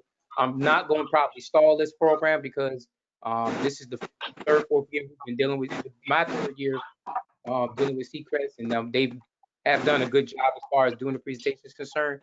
But I really would If it gets approved, I really want to see a deep dive as far as this policy, how this is going to be played out for us. Okay. Yeah, part of the problem is the underwriters won't give us full value quotes till 30 days before normally. This is actually a little early to get the presentation of actual figures. They want to make sure they have every piece of data they can before they determine the premium. So it's only renewable like 30 days before it's subject to end. They won't give us this in March. Move it up 30 days. I agree with that. I appreciate that, but then we still not looking at it on a 30-day window. I've said this every single year. This ain't nothing new. And like I said, I just want to make sure that for our employees, the best plan possible for our employees. That's not a knock on Seacrest. That's just making sure we present the best plan possible. I think, Mr. Chair, I got a question, comment. Let me let Seacrest give us a quick answer to that. I guess it's a question. Why it takes so long to get these things? I don't need them to, if they want to, you want them to explain. I've already heard them explain to me 2 times in 2 years in a row. I'm just glad we get the 30 days early this time so we can actually, this might be the time for us to be able to look at it, do a deep dive to make sure it's covered. Yeah, it's normally done at a board meeting. This year, we luckily got it before the May meeting. I know it usually doesn't come in this early. So we appreciate having a little more time to look at it. I think Clinton had a question. I didn't want to disturb. I apologize, Clinton. I just want to answer his reply. Clinton started a question and I know I cut him off. So Clinton, go ahead. There are a few things less radicalizing than hearing about insurance. I mean, it's just absolutely insane. And I know that this is not just going on for CAT, but really just, any other corporation or business in America. Following the rule of 72, by 2027, we'll be paying double what we're paying insurance right now. Very likely close to $6 million a year in insurance. That is just, I don't know what we're going to do. I really don't know what we're going to do. And I don't think that is a problem just for CAT to figure out. I think it's something that we as a nation, I guess, will have to figure out. I mean, that's just an incalculable, that's, society can't function with that much healthcare costs. Our biggest hope is that we don't get people getting sick, which would be great if that never happens. But it does. And it is based and on it will. usage. If you look but at the people do numbers get sick. True, but people do get sick and they will. Numbers have stayed pretty low. So Got it. All right. Hopefully. Yeah, we have little or no control over that. Go ahead, Jay. Mike, and I also want to compliment, this is no pun intended to the Seacrest family. My mentality is really thinking on how COVID-19 is really going to affect us next year. And I understand that insurance might even go up even more next year. I don't know that. And I am really in the protective mode because I get those phone calls from operators, from people who ride the bus. Sorry. From operators, that's not me. From operators, people who ride the bus, and they're kind of fearful of how healthcare is going to look like in the future. And so that's the reason why I want to make sure that we even answer those questions, even with COVID-19. How is our healthcare going to be affected for COVID-19 being that we're going to have more cases in our community? That's not just a Chatham County issue. This is a whole world issue. So these are the things that I really think about, and I just want to make sure I didn't hear enough about how we're going to deal with COVID-19 from a medical perspective. And I know they may not be Seacrest's domain to deal with, but those are the things I think about when I think about healthcare for our employees. Mr. Chairman, if I may. Yeah, go ahead, Steve. I can see you. Part of our review, we did look at what was thought to be the actuarial value of the COVID impact. One thing is that elective procedures are down, obviously. People aren't going to the hospital.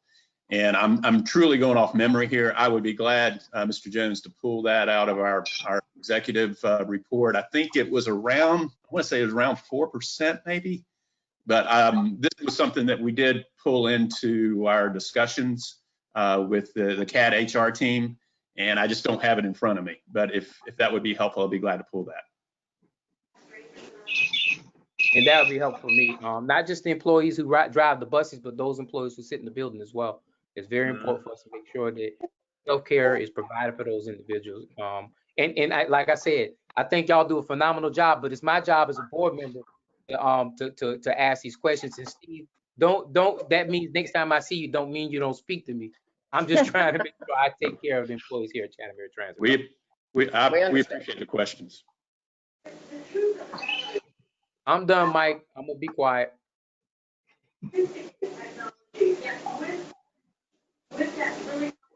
I'm hearing someone talking, but I'm not hearing what they're saying.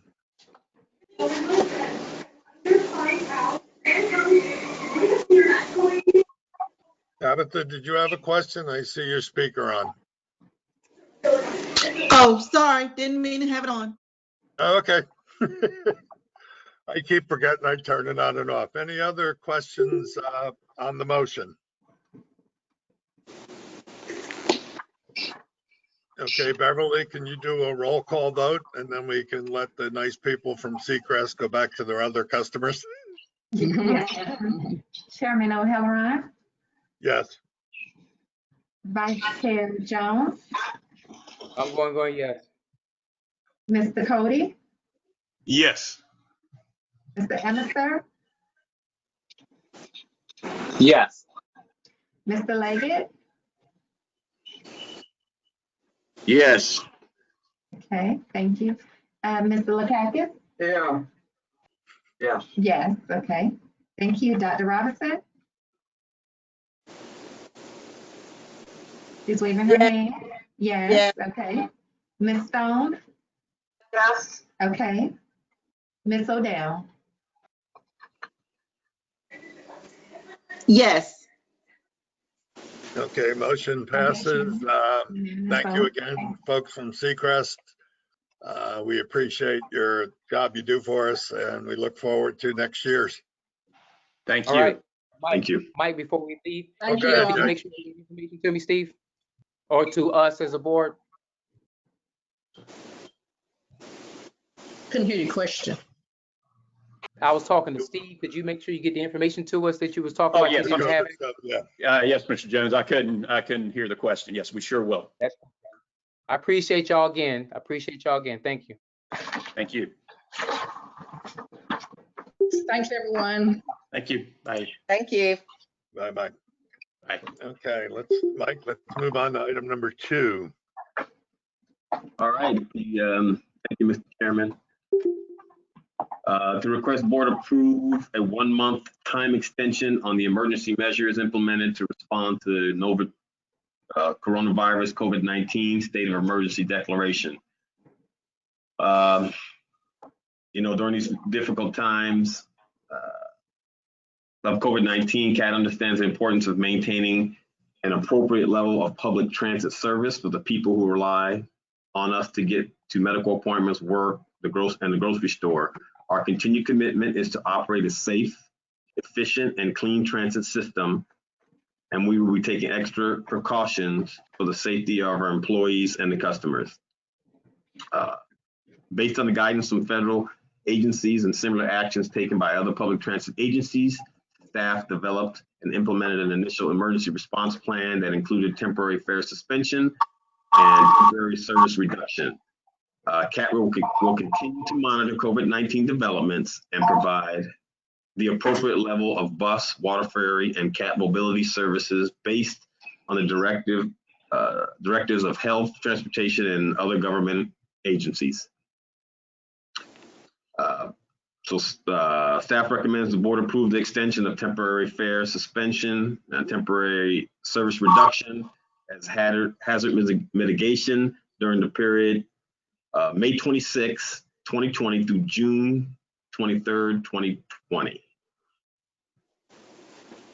All right, do I have a motion to extend the emergency measures for COVID-19? I move to approve. Do I have a second?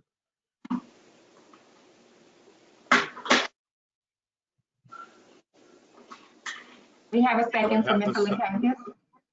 Yeah, the second from Pete. Thank you, Pete. I can't see you that well in the back there. You're almost as cloudy as I am. Okay, I have a first and a second on the motion. Comments? I see your hand up, Jay. Go ahead. This is in reference to extension of COVID-19, correct? Yes. Correct, emergency services. I mean, if we can just put our phones on mute or our things on mute, it'll help us out because everybody got phone calls and everything going on in the background. My thing with the COVID-19 situation, as far as the plan is concerned, it was mentioned. We just got a plan 15 minutes prior to our meeting. And this is something I asked for a couple of months ago, a couple of weeks ago, and we're just now getting an alternative plan, giving us directives as far as what we need to do moving forward.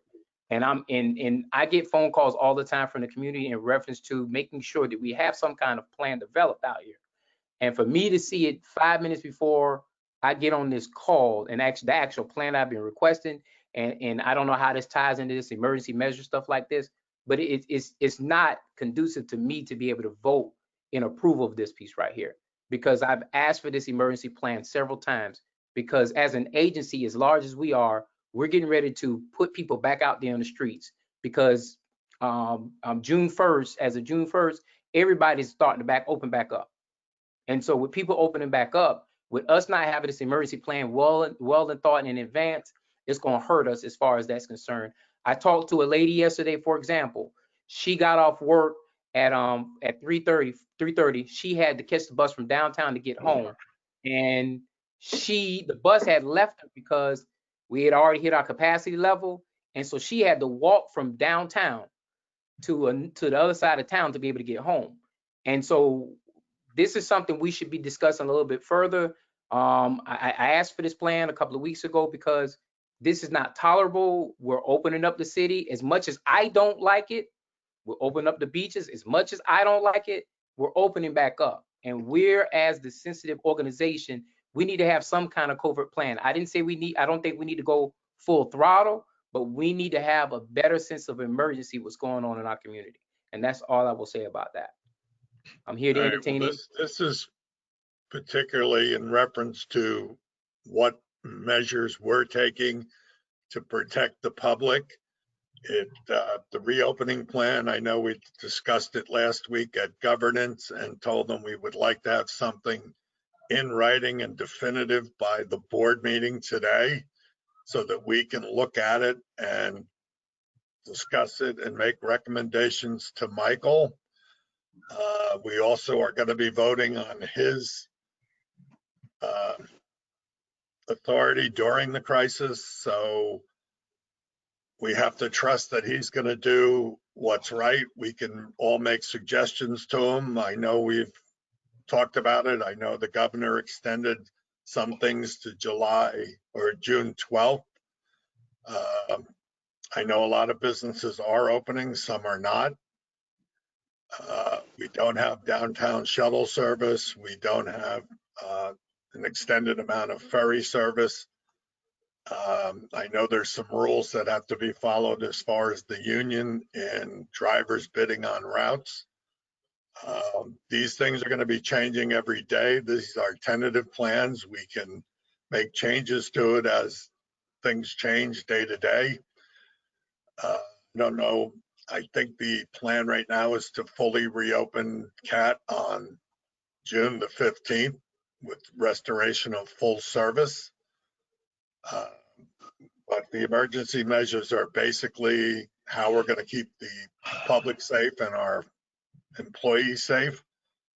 And I guess Mike will give us some more information on his executive director's report on the progress with reopening. So let's keep this vote to strictly the emergency procedures that we're doing to protect the public and the staff. Cody, I see your hand up. Yes. And I see you too, Dr. Robinson. I just got your pen waved. Yes, we got some concerns that I have dealing with the drivers. They're concerned about the safety of the drivers. They want to know basically what can we do with the public getting on as far as requiring them to wear face masks and things of this nature. Do we have anything in the plan for that? So at this time, Mr. Cody, we are not requiring our passengers to wear face masks. We strongly encourage them to. There is not a, to my knowledge, currently a declaration locally or on that requires people to wear a face mask out in public.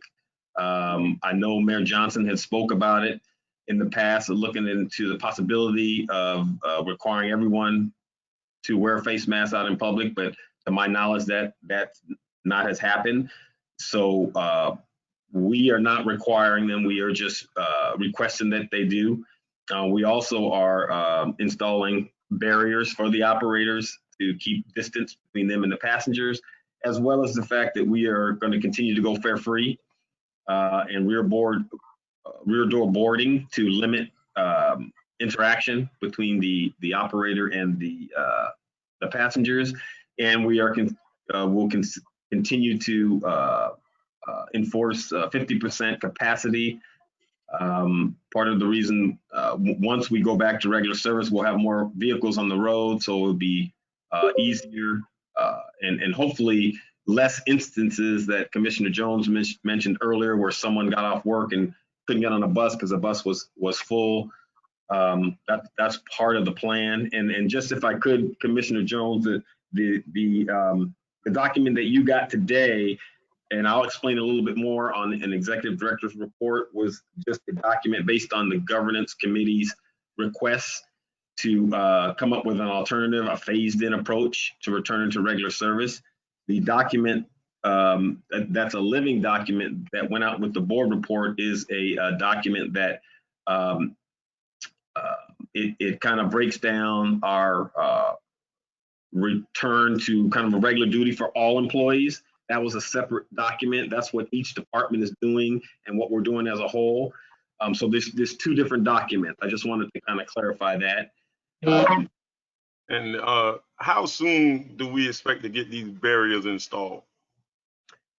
Let's see. At last talk, Steve, are you on the call? I know that last time we talked about it, we're looking at sometime mid-June, in that time frame. Mm-hmm. So by the opening, we're planning on June 15th, I'm guessing? Yes. I mean, that's the goal. If everything comes in, everything's been procured properly and ordered. They're manufactured by the bus manufacturers that are putting them together. So it's not any, it's I won't say OEM, but the bus manufacturers are actually the ones that are manufacturing these barriers. So they're going to fit correctly. And of course, as you might imagine, we're not the only ones that are trying to procure these barriers. So there's a bit of a lag time there as well. But the last time with our talk with our maintenance director, the hope is that we'll have them, the first of them, installed by mid-June. All right. Thank you. Dr. Robinson, I know you had a question as well. Tabitha, I have you also. My question is more about the terminology, maintain the same level of service. I have a problem with that. Because of the city's reopening, how can we get folk to work if we maintain the same level of service? That would be my objection to extending this thing. If we cannot show that we can do something different than what we've been doing, based on what's happening, because our goal, we're a viable part of this whole reopening of the city. So I want to know, what can we do differently? Or if we're going to maintain the same level of service, we're going to have the same problems with the city reopening.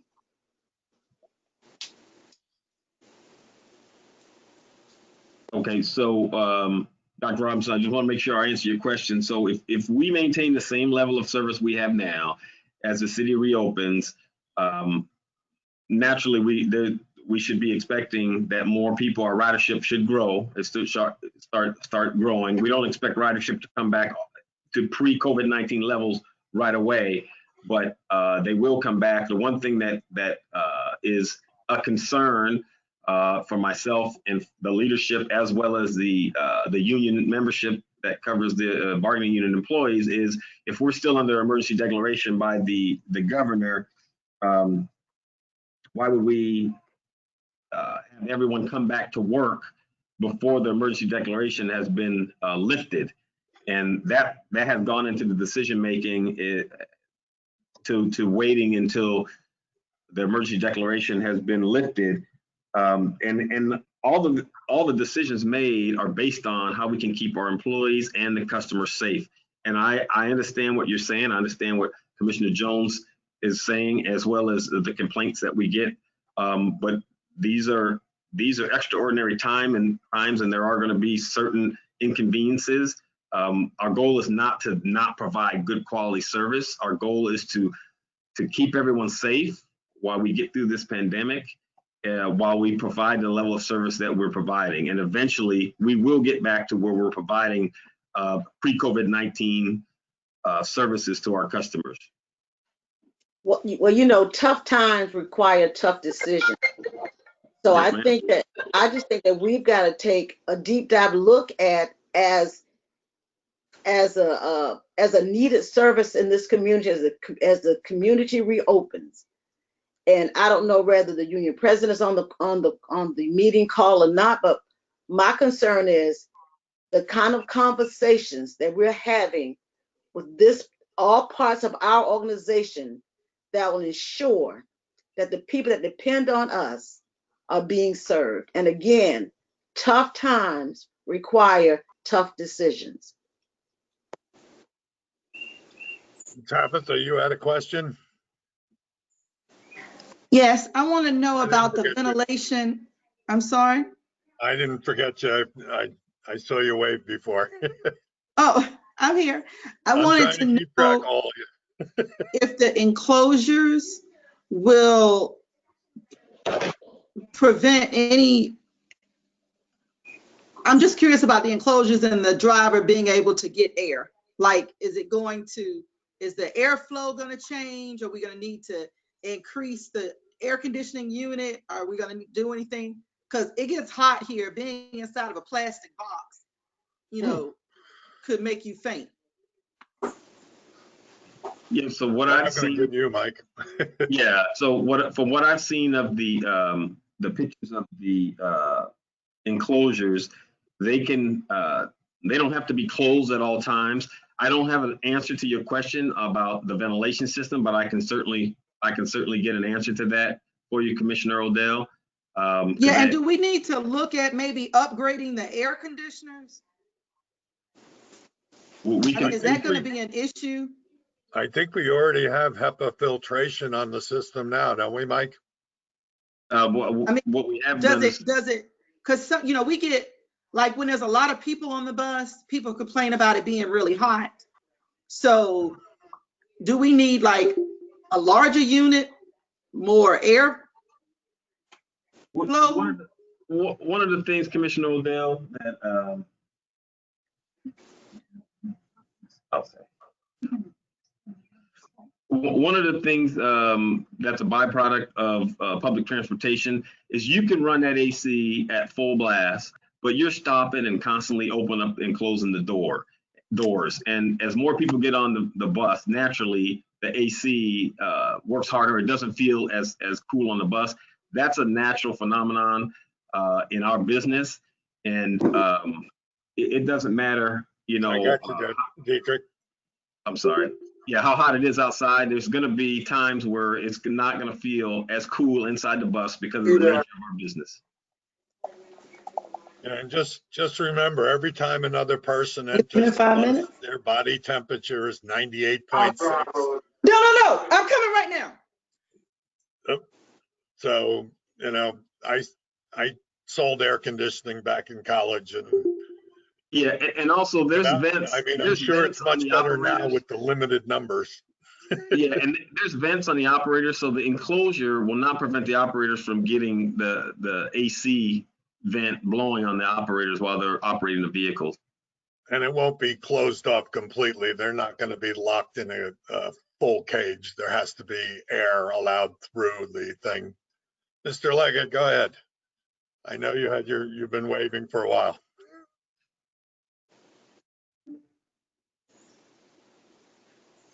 Oh, excuse me. Greetings, everyone. I got 20 people on here, so excuse me if I miss somebody. That's all right. My question is twofold. I know that we're going to open up the city via the mayor, and we're going into stages. And I think once we get to stage 5, the whole city should be back up and running. And are we looking at the data to before we try to open up the buses and go back to full service? Because even if we put the barriers back, and I just don't think that we should go back to full service until we actually get the barriers installed. And are we asking any of the drivers or anybody from the union to chime in on what the employees are thinking? That's just a simple question I had. Well, we hold town halls every week, and there's a member of the union. The union vice president is present here, and he is usually present on the town halls. The town halls gives the employees an opportunity to chime in, to share their concerns, give us feedback, and just generally ask questions, and it allows us to give them information on what's going on while we don't see each other every day like we used to. So I would say yes, that we are giving the union membership as well as all employees an opportunity to share their concerns as we get through this, Alderman Leggett. Well, as much as we're talking about it, the numbers are continuously going up. I think they're padding the numbers, but we have to be careful and be very mindful of how we're taking care of not only the riders, but the employees who have to drive the buses and go home to their families. And hey, I work in the medical field and I see it every day. And I do believe that we have a lot of covert patients that are still coming in. So let's take a step back a little bit and look at it and give everybody around the border a little bit to say. Thank you, Dietrich. And I know that the problem, we have some kind of a multiple problem. We have routes in the city of Savannah. We have the routes that cover Chatham, unincorporated Chatham County and other communities. And we have the state coming up with separate and distinct plans. Not all of them are identical. Right now, the drivers are on a volunteer basis. Working, no one has been required to come back to work. It's been on a request basis. Clinton, I see your hand, but I think Mr. Cody was next. That's all I'm going to say for now. We're trying to get there. So, you have something, Dietrich, Cody? Yeah, so we have a plan in effect to safely reopen everything up during this pandemic. Yes, sir, Mr. Cody, we do. We sent out with the board packet, we sent out a document, which is it's kind of a living document, a living breathing document. When you get a chance, and I know it may have been in short notice, but we've been putting this thing together for a little while now, and each department has added to it. It has safety information, maintenance information, operation information, admin information. So I encourage you to take a look at that. We are, again, open to feedback. If you have any concerns, many of the concerns that have been brought at this board meeting are the same concerns we hear on our town hall. So those are the things that we've tried to address as we move forward. We're between some folks that, and I understandably so, realize that the city is opening up, so they want us to increase service, and other folks don't want to move too fast because they feel that the threat, as I do as well, is still real, and there's a risk to open it up too soon. So there's a balance there. Clinton, I know you had a question. If you want to go. Yeah, I approved these items or God, what's the saying? Put these items up to be approved, not as an endorsement necessarily of the plan that we received the last half hour before the meeting, but definitely have an endorsement of my continued concern about the safety of the drivers and the riders. I think that I would, I think it's important that we do pass both of the next resolutions, the one for emergency declaration and the one for, emergency powers for the CEO, because of everything going on right now. But that does not mean that we should let up the gas on developing an appropriate, clear, and an appropriate and clear plan that's supported by the staff. And I think we've got, I'm also down to make tough decisions, but when it comes to, people's health, those decisions get really tough really fast. And that makes me concerned that we need to be making the right ones. So I'll throw out there again the idea of putting together a COVID task force of some board members. We've got a lot of, maybe not folks on the governance committee, maybe folks in other places that can work with staff and our CEO to provide us kind of a phased-in approach. And if I can just before I see you, Jay. I got you next. Commissioner Jones. Go ahead, Mike. What I was going to say, just to kind of answer a couple of the concerns that came up today, the document that was sent out today, we had to work through the weekend and Memorial Day to come up with a scenario of a phased-in approach. So I just want to let you know, it wasn't something that we could put together right away. The planners and the schedulers, they have to kind of look at manpower. They have to look at the level of service. So I just wanted to kind of throw that out there, that this document wasn't meant for you to make a decision on this level of service today. It was just meant to, as a governance committee request, give you an idea of a phased-in approach to returning to regular service on the operations side. So I just wanted to kind of share that. If I can butt in real quick as well, me not endorsing it doesn't mean that I don't support it. It's just that we haven't had enough time to look at it. And so I think it's important that we do pass the next two agenda items. But for all the other board members, just so you guys know, that doesn't mean that I've looked at and, am supportive or not supportive of the document that we did just get very, very recently. And actually what we're moving in here on discussion is more about the reopening plan and not the emergency measures. So if we can keep our commentary to that, because Mike's going to go through that during his executive director's report. Right now it's not a voting item for the agenda. So, and Jay, you had another question? Yes, sir. I appreciate you acknowledging that. Two things. Number one, I understand that Mike is going to go over that later on in the conversation, but that's not a voting item he'll be talking about. This is a voting item, and this discussion does predicate to this point and the point we're going to be voting on next. That's number one. Number two, currently speaking, we're at 37%. We're at 37% service as of this document I just got today. Correct? How long have we been at 37%? How long have we been at 37% services? Since March 26. All right. So since March 26, we've been at 37% service in our community. And I respect and understood that during our stay-at-home clause. But moving forward, everything is opening up. And not just the city of Savannah, everything is opening up in the county as well. And so with that's opening up, and I believe in the integrity and safety of every employee within Chatham Area Transit.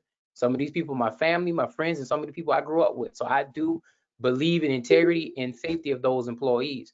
However, we also understand that we are the federally guideline organization that provides transportation in this community. And so I'm not saying to rush it. What I'm saying is we need to safely make sure that we're following the services as far as we opening up our community. We're meeting the demand, and it's safety as far as COVID-19 is just as important as that individual having to walk in that heat at 4 o'clock in the afternoon to walk to their destination. That's just as bad as safety as I'm concerned too. And so my thing is, I believe in the integrity and the safety of our employees. And this is the only item, this and the next item are the only two items we're going to talk about on our agenda that are voting items. That is the reason why I brought it up during this time frame.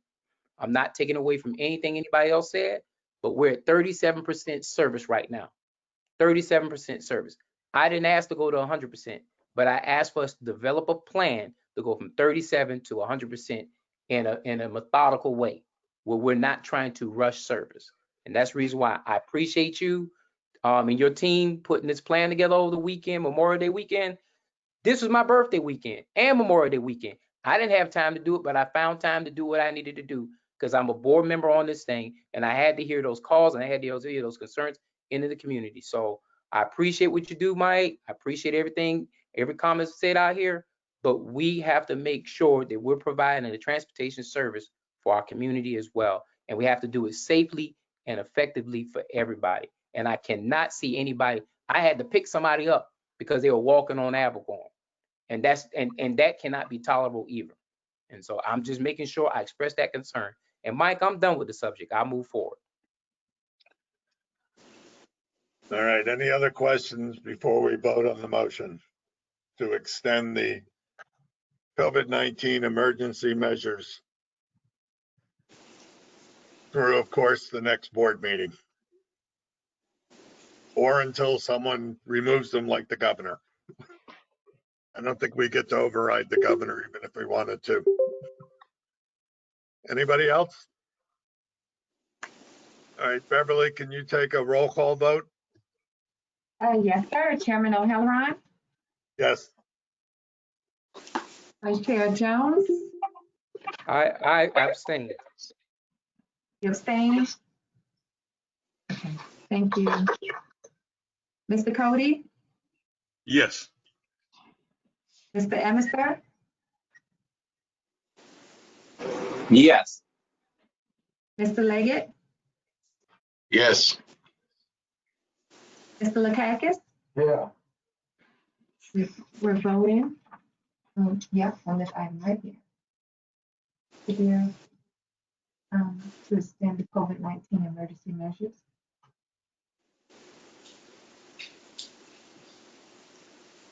Are you approving? Yes. Yes. Okay. Mr. Lakakis, yes. Dr. Robinson? I'm going to abstain. Okay. Ms. Stone? I'm going to say yes, but I agree we should have gotten it before 15 minutes before the board meeting today. Thank you, Ms. Stone. Ms. Odell? I think she just exited. Okay.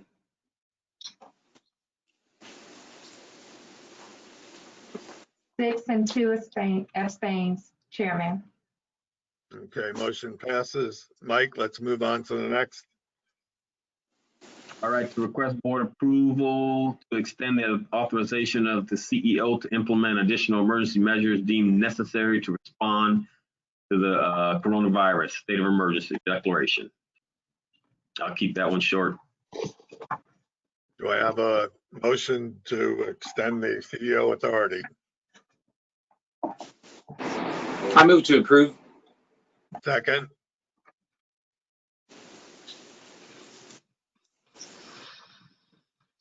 So we have a second on the motion.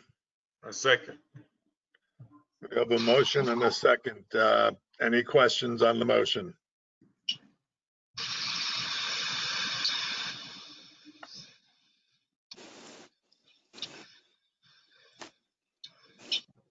Any questions?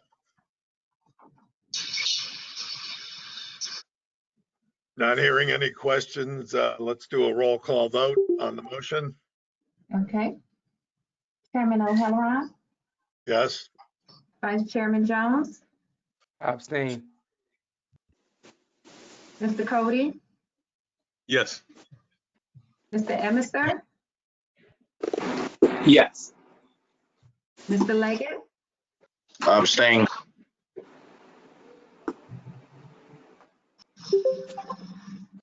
Mr. Lakakis? Yes. Yes. Dr. Robinson? I abstain. Ms. Stone? Yes. And Ms. Odell?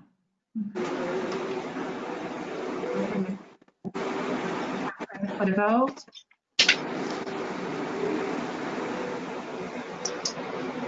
I don't see Tabitha on. Chairman, we have 5 yeas and 3 abstain. I didn't hear, say that again, Beverly. 5 votes for yes and 3 abstain. Okay, motion passes. Let's move on to remix. Mike? Yes, to request board approval for renewal of the Remix planning software license. In 2017, the board approved the purchase of a 1-year Remix software license to give staff an important and efficient tool for drafting new routing scenarios. Excuse me, Clinton. Financial impacts of scenarios and assisting with the preparation of CAT's Transit Development Plan, the TDP. Staff uses Remix to perform FDA-required Title VI equity analysis during major service changes throughout the year. The Remix software will increase staff production by significantly reducing the time needed to prepare each of these analyses. In the coming year, staff will use Remix in conjunction with the system redesign project, internal or external, and continue to use Remix for any Title VI equity analysis. Cost of renewing the software license for 1 year is $27,000. This is a sole source procurement. So staff is recommending that the board approves the renewal of a 1-year planning software license for Remix software for the cost of $27,000. Do I have a motion on the remix?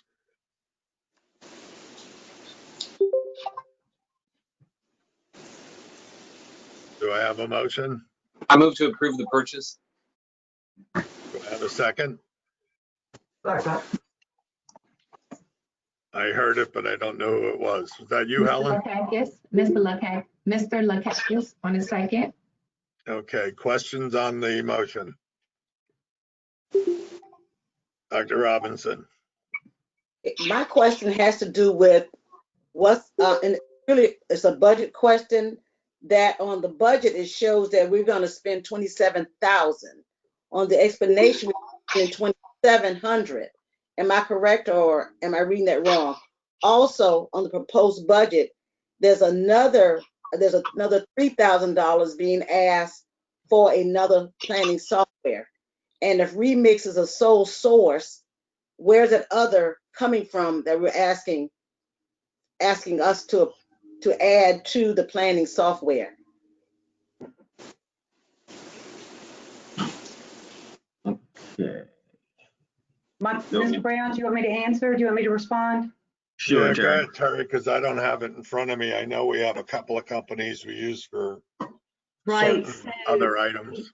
To the first question, the annual renewal does cost $27,000 for a year, but the MPO through a February MOU is going to provide grant assistance for up to $24,300. So the net cost to CAT will be $2,700. We will pay the $27,000 and then we will request reimbursement through the MPO for the $24,300. So the net cost is $2,700 to CAT. The ArcGIS is a data program that allows us to slice and dice map coordinates from geocodes, and it is a different and supplemental software than the transit planning piece of the Remix software platform. So when this says sole source procurement, it's not that it's the only thing we use in planning. It means that there is no other company in the country that provides these particular functionalities specific to transit in a software program. Okay, but my question is more about the fact that we have a need to purchase another software. So you're telling me that the additional software is something Remix cannot handle because right. it was sold to it geocodes. Yes, ma'am. It geocodes and overlays map coordinates through zip code, through other geographic parameters, and we use them in tandem. So the mapping software capabilities of ArcGIS, GIS Arc is different and they both are used together in the planning department for different types of analysis.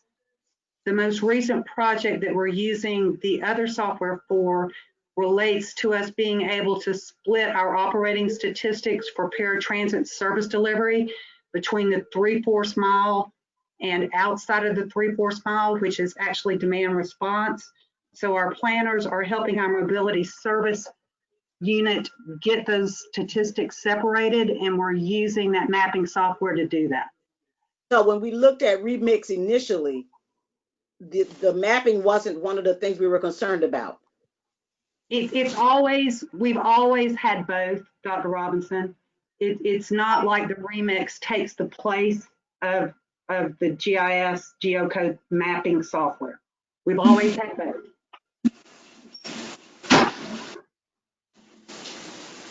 Thank you, Terry. Any other questions? Jay, you have a question? Your mic's on. Go ahead. Yeah, you got your answer, Dr. Robinson? I'll address it again at the budget workshop. Okay. My question, I appreciate Mike. My question is, 3 years ago, I went back and looked at the notes from 3 years ago when we talked about Remix software, and it was supposed to help us with the TDP. And we're still 3 years later, still not solid on the TDP. And so I need clarity on, I understand we just got planners. I understand we got all that stuff just recently going on. But for me to go with the Remix software, we got to have this conversation about the TDP, which was in the minutes. It stated that the TDP would be fixed with the Remix software. So can we get in some kind of conversation as far as that piece is concerned? I don't know who would answer that. I know that Jarrett Walker was using it to do their plan, and I know that's what we were concentrating on for almost 2 years. I'm not sure when it's going to come in. I see Patricia Harris Moorhead has her hand up, maybe, and Terry. Yeah. So whoever wants to answer that, you can. Okay, I can share, and I'm sure Terry will add to it. When we got the Remix software, it's my understanding that it allows the planners to be more productive. As Terry said, they use a variety of different softwares, but they can be more productive in doing Title VI analysis. And the plans were to use it for Title VI analysis, plus to do it for the TDP after the system redesign was completed. But it allows the planners to move much more faster than they can in using some of the other more, antiquated software that we have.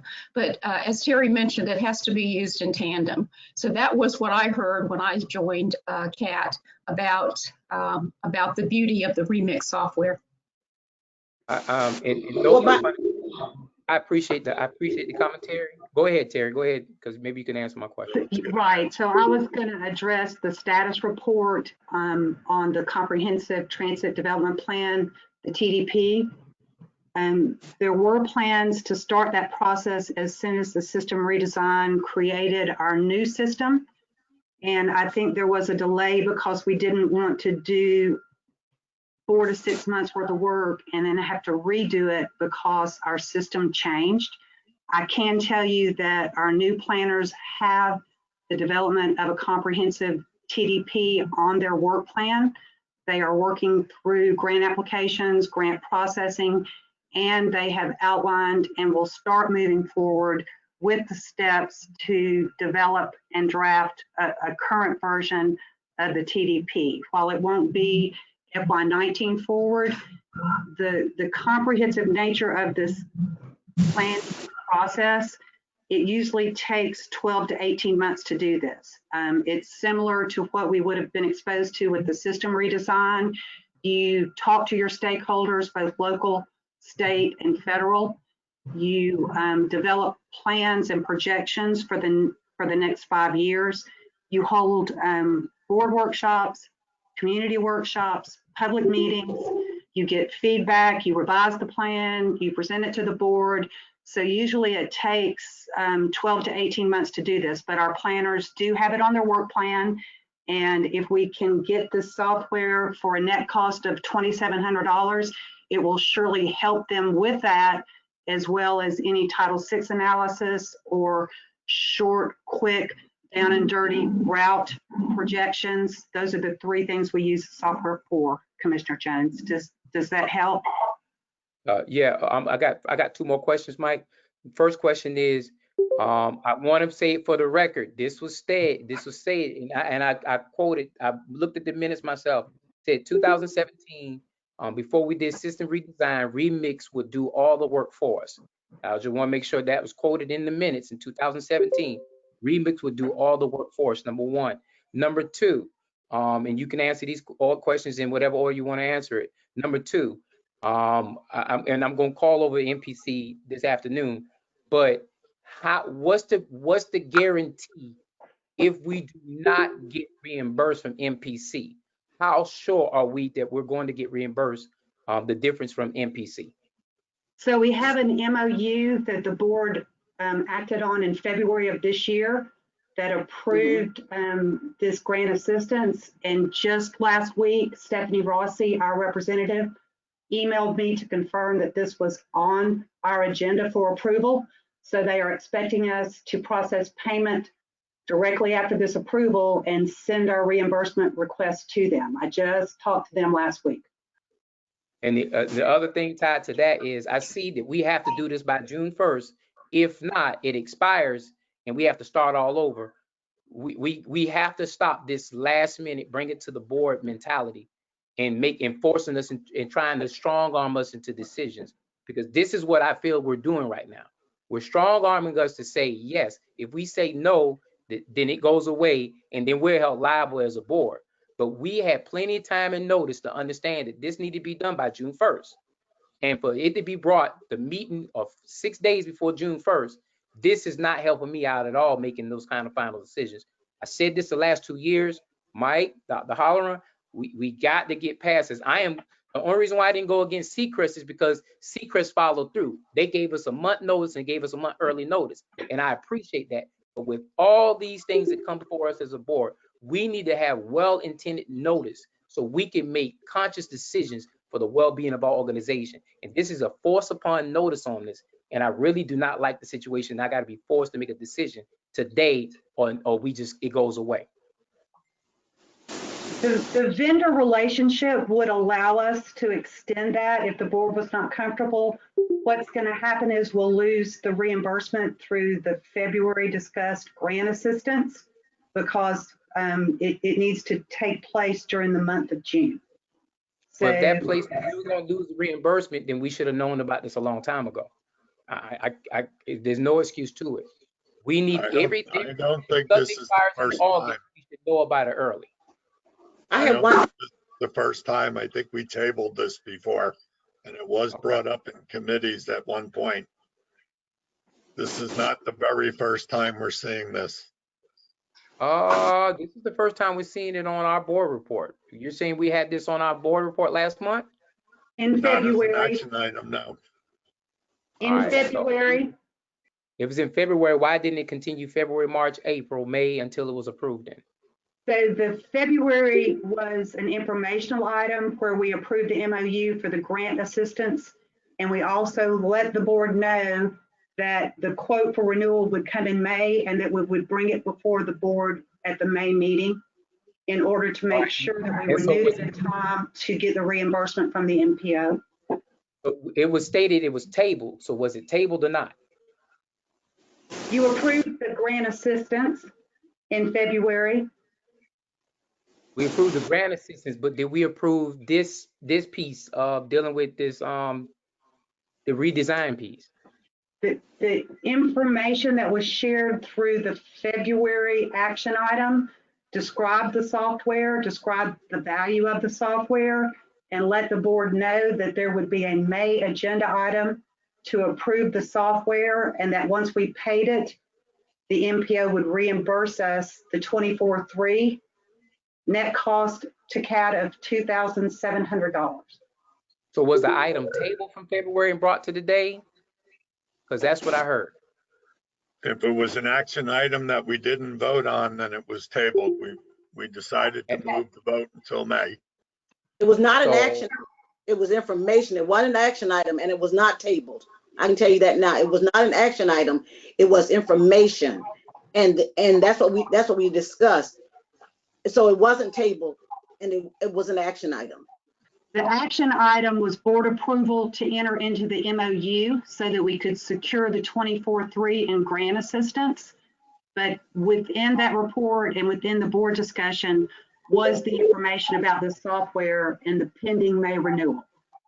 The discussion was around, well, the MOU was approved, and we were supposed to bring it back for further discussion about the value, because we heard that this particular software would answer all of our questions. We'd be good to go, and it was the best thing since whatever. And my other question, Jay, we can get back to that because I know we need to move on. But I want to ask, how long have we used the GIS software? Because you said we've had it for a long time. I've never seen that on anything other than this most recent request for $3,000. But anyway, but we can deal with all that at the budget meeting. And for the record, when did the TDP expire? 2020. Hello? The most recent adopted TDP went through the fiscal year 2019, which would have ended June 30th, 2019. Thank you. For the federal regulations that require multi-year financial projections, the finance staff helped the planners by completing satisfactory financial planning projections as a placeholder until the system redesign engagement was resolved and the process for the comprehensive TDP could begin. And the TDP goes for 5 years, correct? Yes, so we will plan to have the TDP cover FY21 through FY25 or 6, 5-year plan, 4 to 5 years. But currently we don't have a TDP.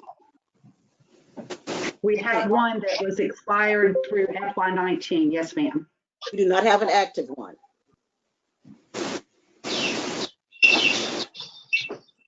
I have no further questions.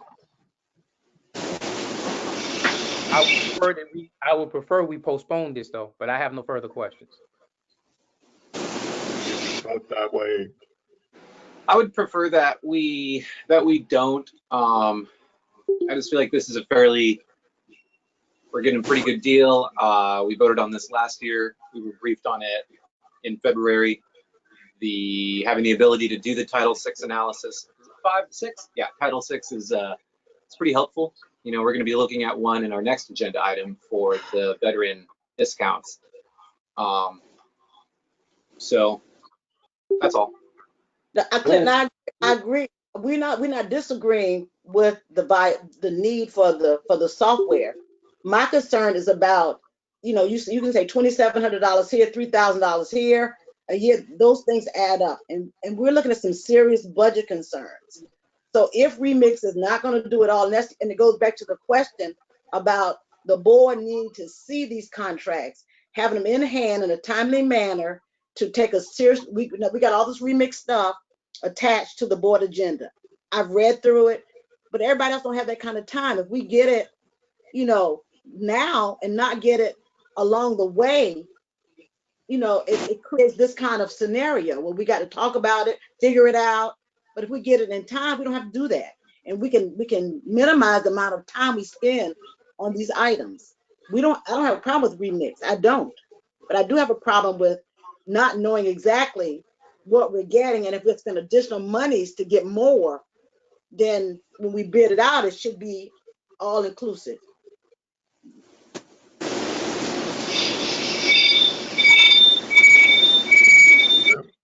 Train stopping.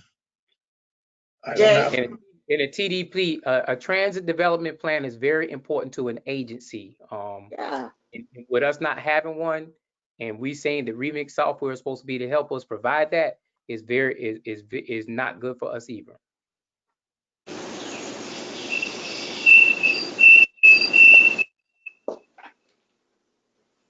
Any other questions? And I guess the question is, why do we not have an active TDP? Well, let's just ask the question. Why do we not have an active TDP? Someone want to take that? I know it was Michael? postponed when we were working with Jared Walker. They were developing our TDP basically. But the minute that went away, why was staff not working on updating the TDP? I got a question. You said Jared Walker was developing the TDP? Well, why do we have the software? They were using the software to do our redesign. Their information came from the Remix software to develop that plan. I'm not. Well, if you want to table it. That's all I can tell you. I don't know what other answers everybody wants to get. It was my understanding that the beginning of the TDP process was delayed in order to have the new system redesigned and that be the framework in the database. And of course, currently we are suspended on that project. As I said, we have put the comprehensive TDP work on our planner's work plan, and we will begin work on that shortly with approval of the software to assist us with that task. I mean, as far as my opinion is concerned, I'm not trying to be hateful or mean anything like that. Whether we approve it or not, they still have to provide a TDP, and that's how. Understood. Yes, this is the first time we've been without. Who's the project manager for the TDP?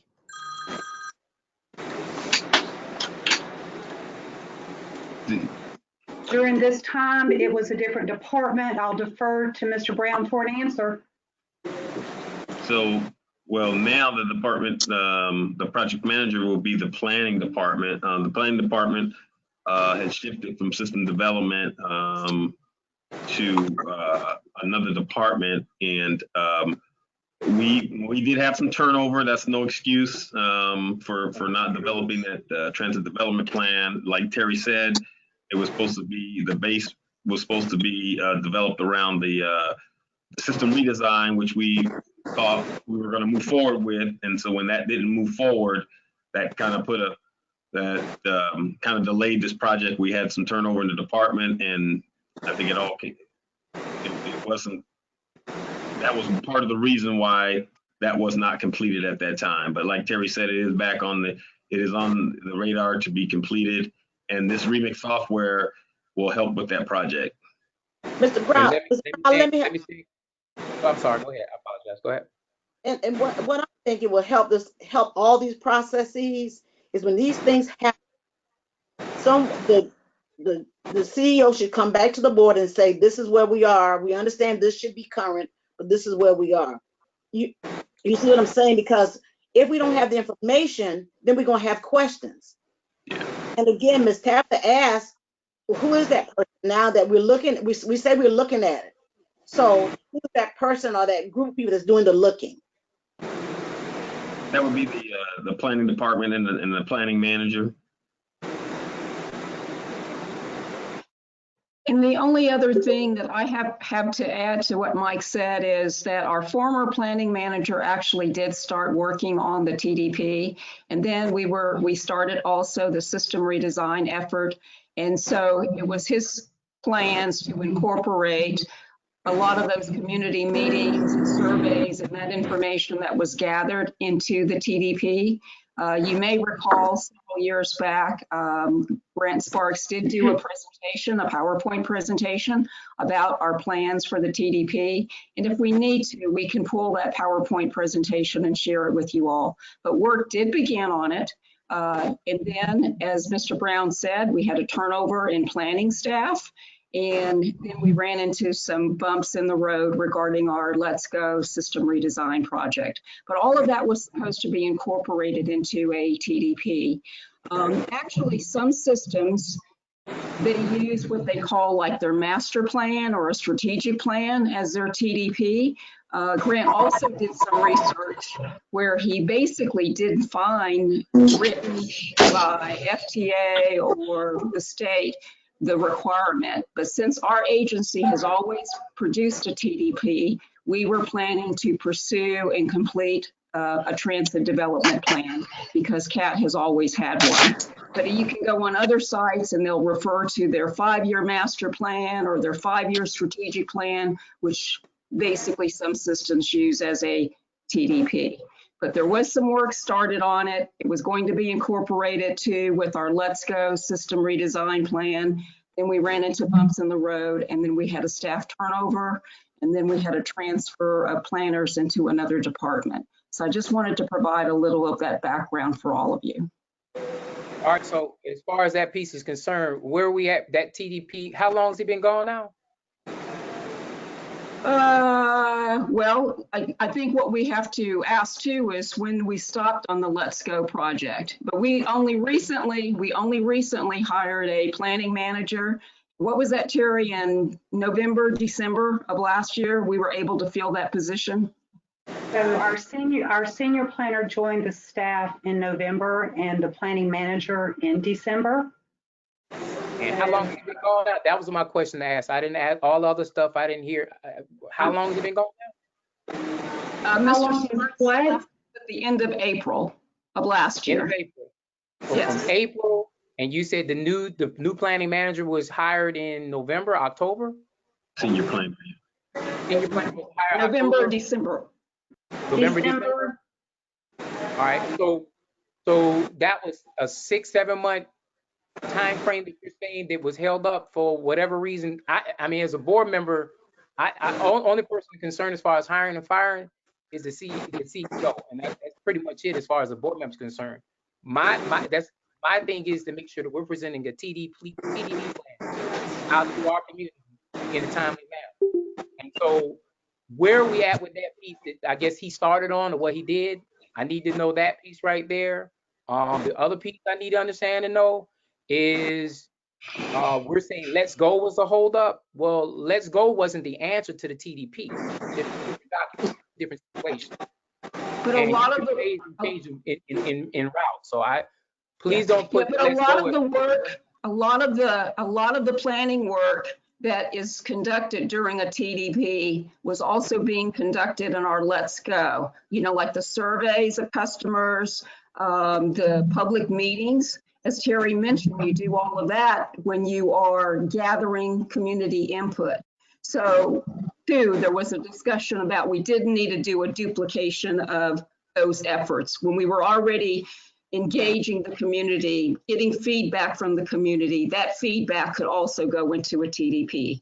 Like there are great reports, you know, on our website regarding the system redesign where you can get some of that community input, you know, hearing from our customers. So more than likely that information too will also play into our new transportation development plan.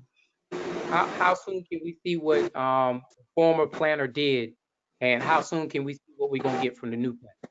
Commissioner Jones, I'll get the information from the prior planning staff. I will incorporate that with the outline that I've asked the staff currently to provide.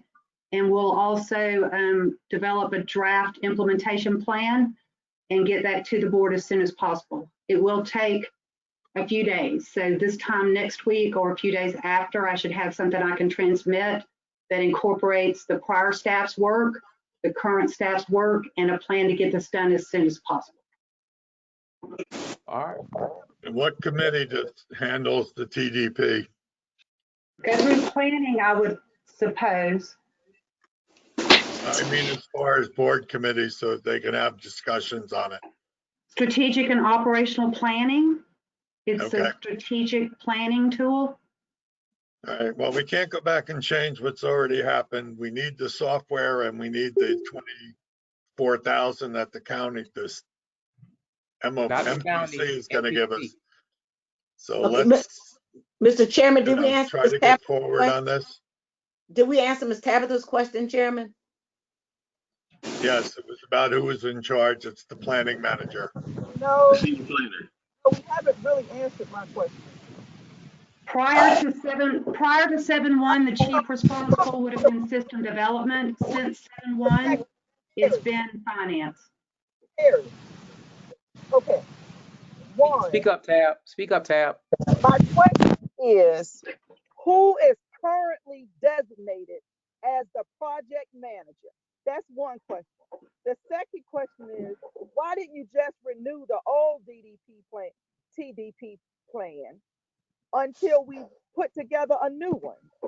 The third question is, do we have a timeline for the new project manager? So who is the new project manager? The name of that person, who is that? Bryn Dice is our planning manager, and she will take the lead with the TDP work. Okay, thank you. Why did we not renew the old plan? So that we would have The old plan is static. It's not like a DBE plan or another policy or procedure. It's static as to time frame. So a renewal would not have been the appropriate action. In order to provide satisfactory and sufficient financial and operational projections to the FTA, we have been providing standalone projections for the periods that we've been without a TDP. And we've also been referring to the MPO's master transit plan, which by MOU and signed agreement, we are a part of. So those are the two layers of coverage while we wait for the TDP to be developed. But do you see how important that is of keeping the board abreast of what's going on in a timely manner? I do. We have many more questions. I do think there's been some previous discussions in our committee meeting, Commissioner Jones, and I want to think that there was some kind of confusion between the TAM, the Transit Asset Management Plan, and the TDP, but staff has been discussing the progress and the status prior to today's meeting, and I think responded to today's questions, unless there's additional questions. Any other questions? Hearing none other, can we get a vote, Beverly? Yes, sir. Chairman O'Halloran, Yes. Vice Chairman Jones, No. Mr. Cody, Yes. Yes. Mr. Leggett, No. Mr. LaCackett, Yes. Ms. Odell, no. Dr. Robinson,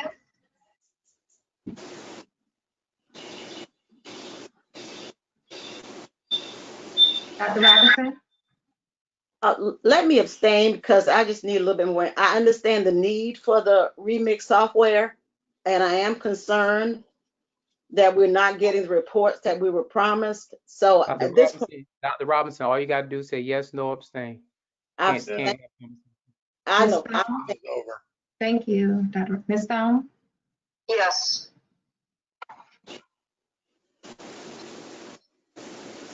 five votes, Chairman, Yes. and one abstain. I didn't hear that total.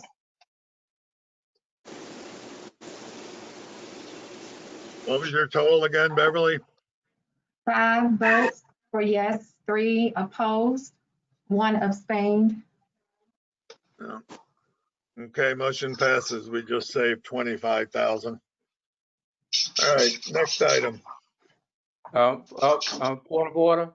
You cannot guarantee the 25,000 we saved until after MPO says that they're going to take care of that. So you can't say that, sir, for the record.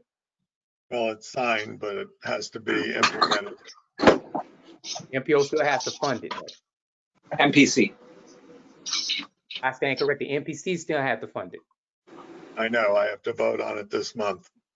Next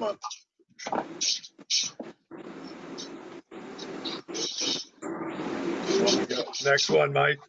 All right, thank you, Mr. Chairman. To request the board Review data from 6-month pilot project for area veterans to ride CAT 6 route buses at half and decide at half fare and decide if the program should be continued on a more permanent basis.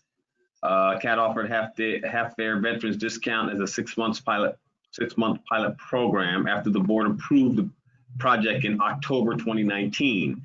The pilot allowed staff an opportunity to track participation and make a recommendation about the future of the program. After veterans showed a valid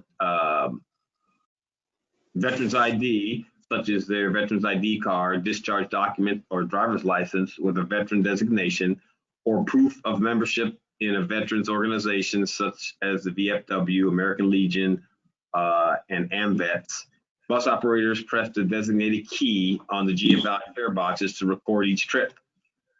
That information is in your board package.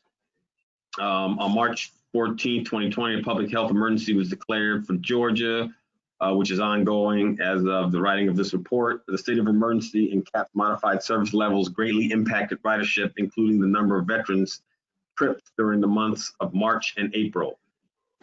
CAP began waiving all fares on March 26, 2020.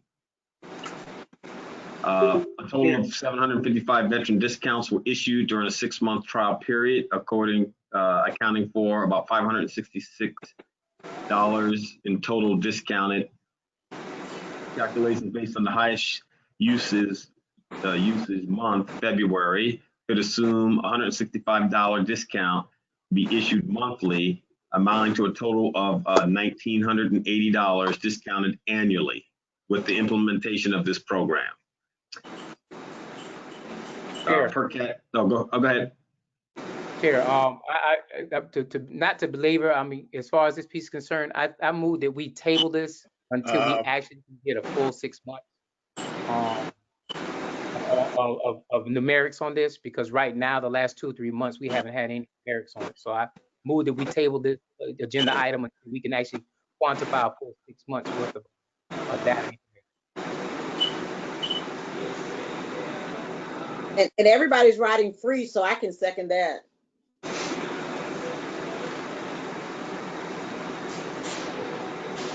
The only, I'm not sure how long we have to do the test project. I don't know when we're going to even be able to start counting again is my concern. We saw positive trends for 4 months, and then it dropped off completely when we went fare free because they weren't counting the veterans that were using the service because no one was paying. I'm not sure how long would we have to continue to do this, Terry? Is this, we have to get another 2 months of good data, or how would it work with the FTA? So now that sufficient Title VI determination and analysis has been completed, you can extend the pilot program for as long as you like. The FTA regulation allows a 6-month pilot program without the Title VI, but CAT has completed the Title VI, so you can extend the pilot program without being in non-compliance with that rule. So there's no downside to deferring or extending, although I do feel like approval at this point does not create a substantial fall-off risk. When we did our annual estimates, we did not include the post-COVID numbers. So the 4 months we used to project an annual cost do not contain the COVID response. And I would not expect the revenue loss to be material. That being said, even if it moved from the less than 3 to 6 to 12, I think the idea was to provide our veterans a discounted fare in honor of the service to our country. So I got a little distracted there toward the end with my support for the military, but you can extend without any negative compliance concern. So my reason to still table this, Jay?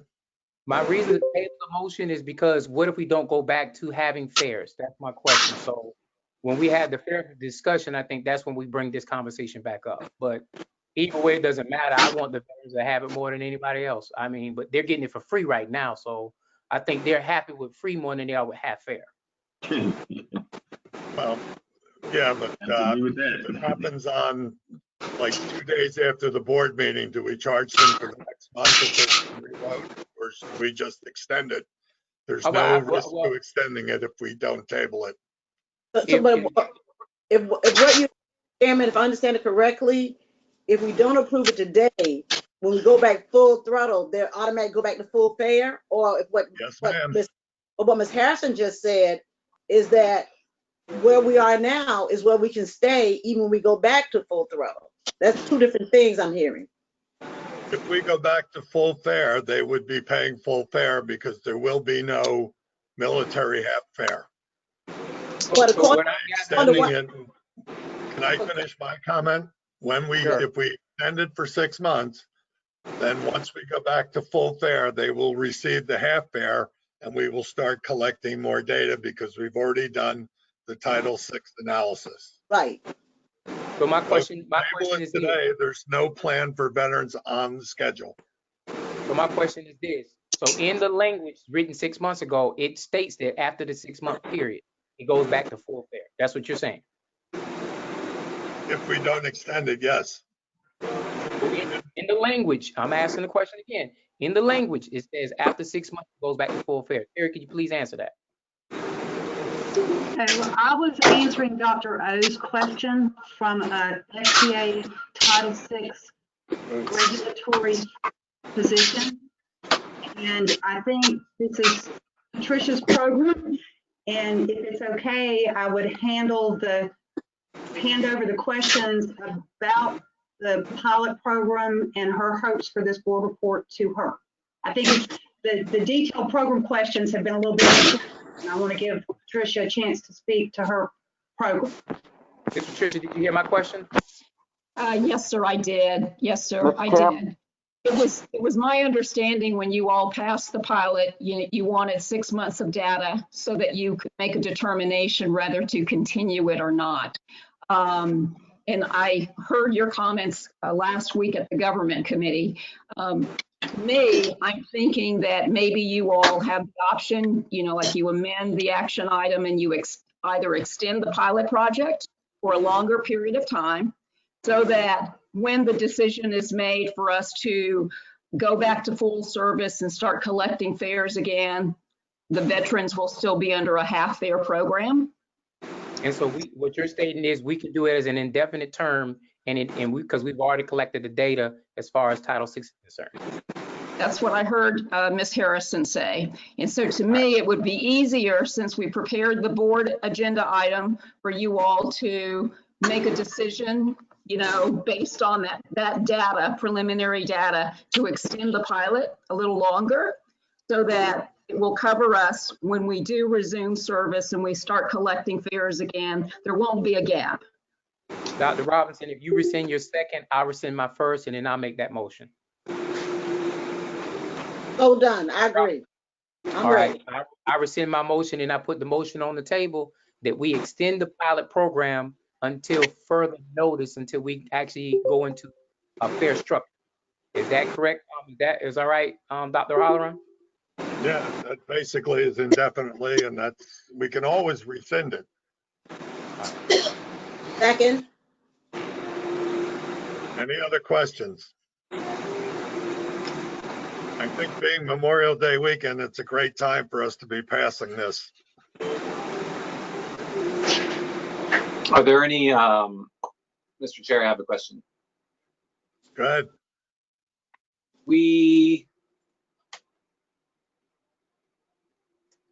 The last time we passed this in October, there was a discussion that I think I brought up about just removing the fare entirely as opposed to just doing the half fare. And I still think that might be something we want to look at. I think I totally support Jay's motion to move ahead with this as it is now, but I would also, love to entertain a discussion later on if we do go back to, or when we do go back to taking fares on the bus to explore, removing this option entirely. Well, there's a couple like that, like the student option and some of the other discounts that we offer. Yeah, You're right. but I just want to commend these are great numbers up until like March that we were really January and February were big increases over November and December. Quite impressive. Very impressive. Cool. The word The only thing I wanted to add is currently that half fare, Clinton basically follows half fare policies regarding our students and people who possess, like Medicare, ID, and all of those. So it fits nicely into that fare category versus completely free. I just wanted to throw that out. Reduce one, the other one's going to say, why wasn't I reduced? I think everybody at half fare is reasonable. And I think we're doing a good service for people who served. So Can we get a roll call vote, Miss Beverly? She's reading over there. What are you reading? A roll call. Yes, sir. Chairman O'Halloran. Yes, I'm sorry. Not a problem. Vice Chairman Jones. Fully in support of it, yes. Thank you, Mr. Cody. Yes. Thank you, Mr. Emerson. Yes. Thank you, Mr. Leggett. Yes. Mr. Lakakis. Yes. Dr. Robinson. Yes. Ms. Stone. Yes. Okay, thank you. Ms. Odell. Tabitha, What's the vote on again? You're voting on the veterans half fare for veterans. Yes. I just wanted to make sure it was just that one thing. No problem. All right. Chairman, you have a unanimous vote. All right. All right, Mike, while you're still up, let's move on to Executive Director's Report, and then you can go right into your service delivery. All right. I'm going to mute myself for a minute. Hey, hold on 1 second. What time are we going into executive? Hopefully in the next 10 minutes with a 10-minute break before we do. Okay, I need to go and check in. So, okay.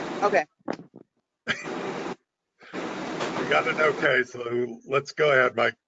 All right, thank you, Mr. Chairman. So first I want to just talk about the return to workplace guidance document that was sent out. Please, when you get a chance, take a look at that. We were working on that and the board did request to see a little information. It has topics like how we sanitize and clean the workplace, including the vehicles, options for reintroducing employees, follow social distancing protocols, just kind of going through some of the topics here. Also, what to do if an employee develops an illness, establish support structures for employees who may feel sick or anxious. That's all part of the reintroduce employees to work document that was sent out with the board report. How to react quickly to workplace infections. That's in part of the document as well. What we're doing in the maintenance facility to keep the employees safe and to sanitize the vehicles. Also, the checklist that we use, which we sent out before on keeping our vehicles clean, and then what we're doing step by step to keep our vehicles clean. Also, how we are securing our PPEs and what we're providing our employees to keep them safe, as safe as possible, what safety precautions we're taking, and work precautions as well. And then it goes on to talk about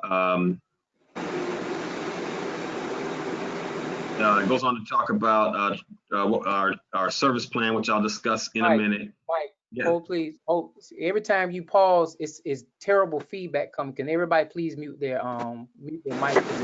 Okay. Go ahead, Mike. All right, thank you.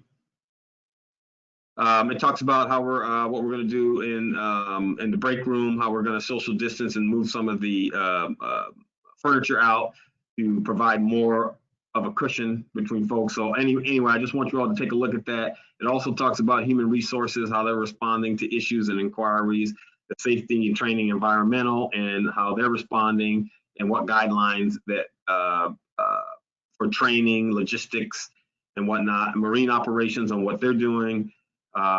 Again, all predicated on keeping employees and customers safe and sanitizing our vessels and vehicles, and what financial services and our customer service and mobility, as well as system development, are doing in their admin respective departments to keep their employees safe as we reintroduce them back into the workforce. So please take a look at that document and provide feedback, share your concerns. We 100% look forward to any kind of feedback you want to share.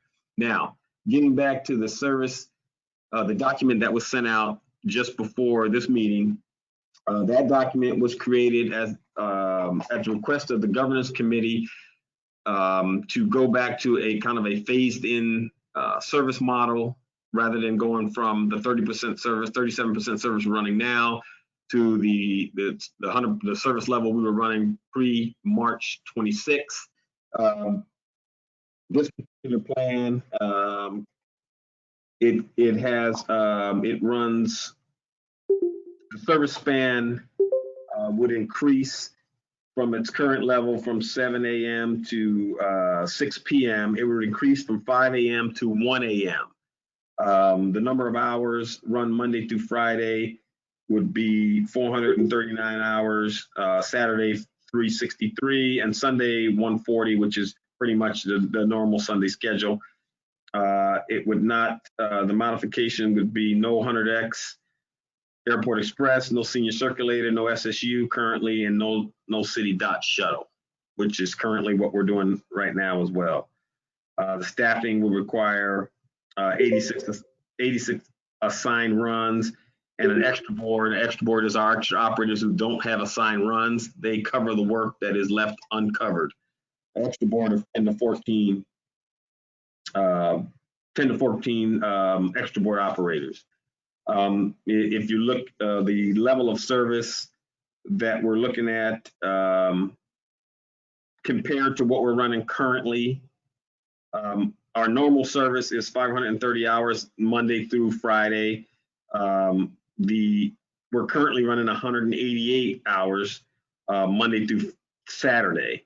And then the alternatives that are in this documentation shows alternatives to choose from, and that was just at the request of the board. So as you look through that, we are recommending that we return to pre-COVID-19 service levels. That gives us a chance to put as many buses on the road as possible to alleviate some of the service concerns that were mentioned at this board meeting and that we've heard from our board members and from the public. Either it would time to implement if we go to, whether we go to a reduced schedule or we go to our pre-COVID-19 reduced schedule. We're looking at a June 15th as a proposed start date. It's the first date of the payroll period, so it's easier for payroll purposes. Also, it coincides with the expiration of the governor's emergency declaration, which is due to expire on June 12th. We are recommending we return to the, like I said, the pre-March 26 service levels. We would not have to, if we would not have to run to have a bid. We would, because the operators had already bid this work, they're familiarized with the work, so there would not be a delay in trying to post a bid where we'd go to a modified schedule, and we'd have to have the operators come in and bid for the work. First, we'd have to post the work, they'd have to look at it, familiarize themselves with it, and then we would have a bid process based on seniority. So that whole process will take about 2 weeks anyway. So in any scenario, the soonest, the earliest we can implement any kind of reduced or leveled service to our pre-COVID-19 operations would run about June 15th for the process to notify the operators, notify the get the bidding process done and implement the new schedule. So that was the information that went out prior to this meeting. No decision has to be made. You can, that's not an action item anyway. It was just for your information, so you can look at the scenario of providing service and provide feedback based on your concerns and the complaints or the comments you're getting as board members and members of the community and elected officials. Other than that, as you may as you can see in the board report, or before I get to that, so what we've seen in the ridership data for the month of May, there's been a slight uptick in the ridership data overall. Let's see, depending on the anywhere from I guess 3% from May 17th to we're looking at May 11th through May 17th, and then we're looking at May 18th through May 24th. And there's not a significant increase in ridership, but there is an increase. There is a slight increase at this time. As you may well imagine, overall ridership numbers are quite a bit down from what they were this time last year, which would we're talking about in April, obviously, since we are running 30% of the service, the ridership is going to be down quite a bit as well. On Para, it's about 50%. On the fixed route, it's about 75 to 80%, depending on the route. At this time, I'd be happy to answer any questions as it pertains to either executive director or service delivery. I got it. Anybody got a? I guess Mike is off. So anybody has a question? I'm on just because I have to take over when we're done to move. Yeah, to I got next you. I thought you was off, so I figured you was telling me I needed to walk the meeting. But does this report includes all the things that we see on our attachment, like the letter from our legal? Is that all a part of this report, or is that something different?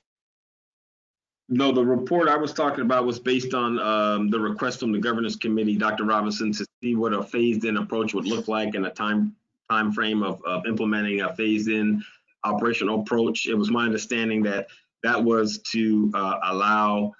Yeah, no, I didn't want you to rehash that. What I was asking was that under your executive director's report, that was just only one item you're telling me. You got some others you're going to be going through.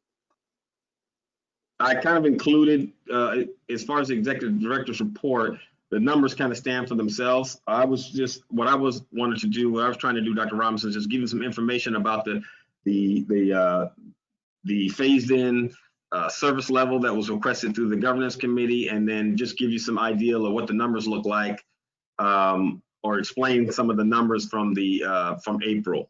So I'm not sure if I'm answering your question. Well, on page 100 of our packet, yes, there's a letter from our lobbyists. Yes. So is that a part of your executive report is what I'm asking? Yes, it is. I usually, I don't comment on it. I let the letter speak for itself, but yes, that is. Right. And my reason for asking was, and Terry, this might be a budget question that I can hold off on. My reason for asking is as we look at, the monies we're saving or not saving during COVID, I see that our federal guy is responding, but there's nothing here from our local and state lobbyists. So what my question would be is that when it comes to the budgeting issue, these contracts we pay rather than anything or not. I guess that's the simplest way I can put it. Because I don't see anything in your report from our local and state lobbyists, is what I'm asking. Because I was interested in what they were doing on the state level as we go through this COVID, recovery. And the federal guy did, but I don't see anything from the state and local lobbyists. The state has been closed down for the last 30 days. Yeah, I got that part. I got that part, but there's still Yeah. business going on, whether it's virtual or whatever. No, there actually isn't. Mike said nothing's gone on. The Senate's due back on the 15th, and we'll have 2 weeks to basically approve the budget. And very little else is going to be done due to the time constraint. And I will say, Dr. Robinson, that Mike Backer does send emails weekly, updates on what's happening on the state level. Okay, yeah, I see this. I see the federal. It's in print. That's why I was asking about the state and local. Okay. We don't have a local. It's only Mike only handles the state. Local, I guess, would come through Mr. Leggett. Well, when I say state and local, I mean our two lobbyists. Period. Yeah. But that was the last report he gave to me, was that they're due back June 15th, that they have not been meeting on anything in particular since sometime in April. Yeah, and Dr. Robinson, he did send an update dated May 23rd, and we may have, that may not have made it into the board report, but I will make sure that the board gets a copy of his latest update. Yeah, I guess my real question is, Mr. Brown, is about, monthly reporting, monthly billing, how do those things coordinate? That was my really only question. If there's nothing going on, are you still requiring a monthly report? That's what I'm asking. Yes, they still send monthly reports. They have not stopped sending the monthly reports. And if your question as far as on a budget standpoint, do we still pay them monthly? We do. Yes.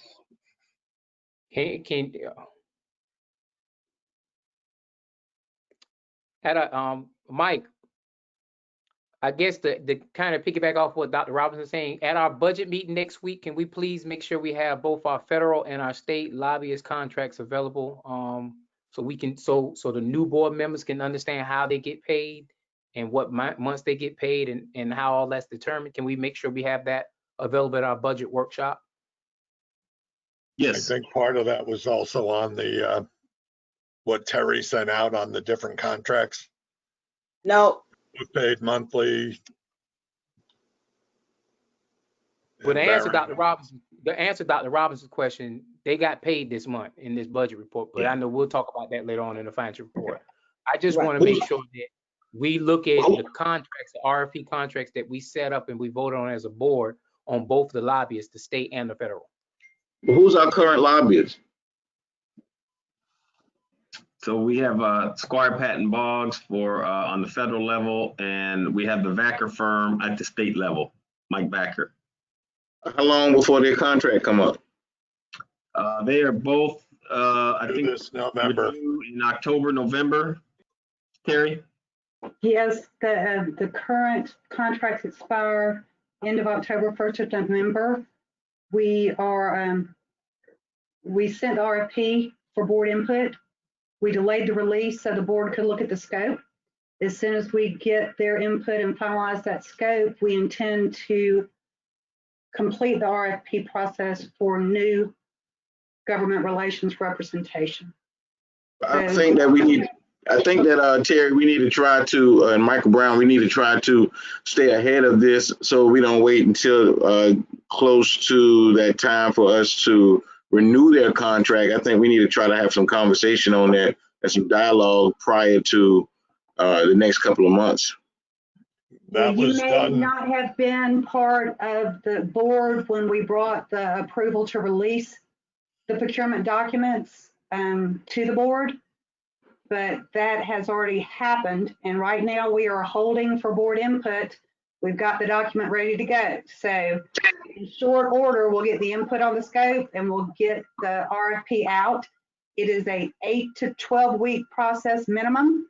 So we hope to get it out soon so we can get the results back to the board with plenty of time for review. Please be swift. Yeah, Mr. Brown, can we update Mr. Diedrich on and get him the information that the rest of us have so he can have it as well? Yes, ma'am, we certainly can. Okay, please make a note of that. Yeah, we have been discussing this. This didn't just come up. Thank you. Well, but he needs info. Okay, we'll make sure Alderman Leggett gets the info that the other board members got prior to his appointment to the board. Thank you, Mr. Brown. Yes, ma'am. You want to go into service delivery?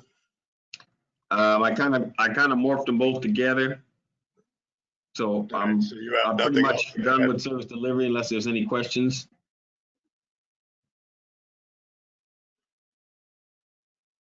Any questions?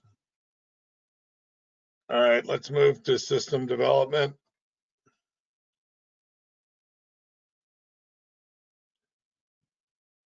Patricia, you're on mute. There you go. There you go. Very short report. The team put together another impressive board report listing our activities and accomplishments for the previous month. Our focus has been on customer information and public information. We've sent out various news releases and media advisories, posted various flyers, social media posts. There's a very comprehensive report in your packet, and we've also focused on employee appreciation. So please review those wonderful signs and banners that we had designed and were posted on site to let our frontline staff know how much we appreciate them. And it was a team effort producing those. I want to basically give a shout out to Miss Beverly and Miss Dion for assisting me with that, since we were working with skeleton crews. But thank you for helping us with that, and that report's in your packet. That's all I have unless you have questions. I got one quick question for you. Yes, ma'am. Early on, we know that we can't mandate masks, but I was looking at your little "Let's Keep Travel Safe," that nice poster, because the pictures are all beautiful. On that particular poster or one like it, can we say something like, we'd greatly appreciate for your safety, safety of others, that you wear some face covering? Can we just say that? Yes, ma'am. And there are some systems around the country that are mandating their customers board the buses and wear masks. And so I would think that, that's possibly something that you all as a board might want to discuss. But as Mr. Brown said, we are encouraging customers to use face coverings. And we are also going to be currently working on a campaign so that we can convince customers how safe the system will be when we return to full service. And we can definitely incorporate that. Yeah, I would just like to see something. How people are so visual, Yes. Just something visual and cute like you do it. Will do. That concludes my report, Mr. Brown. Thank you, Patricia. All right, Mr. Chairman, at your direction, would you like the financial report? Financial, Terry. Okay. The financial unit update is in your package.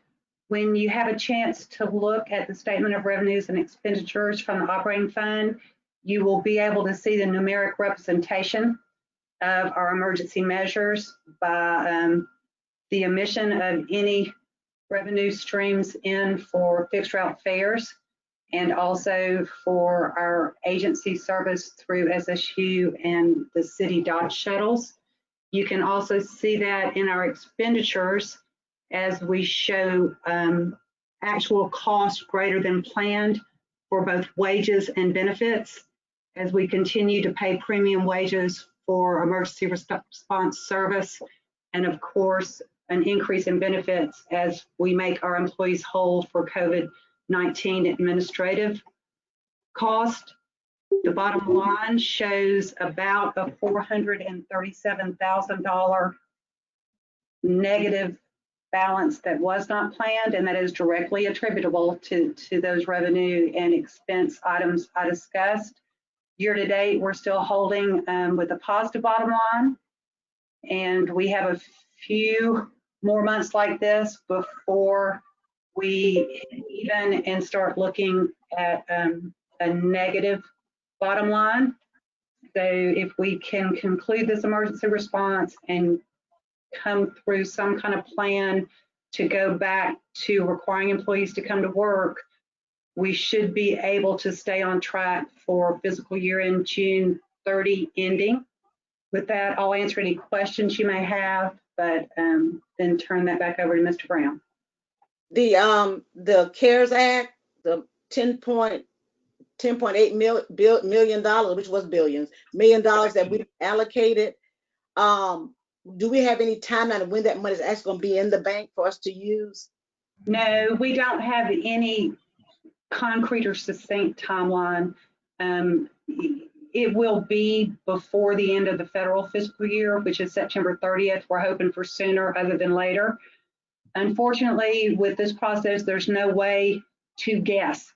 It just depends on regional and national movement of the application.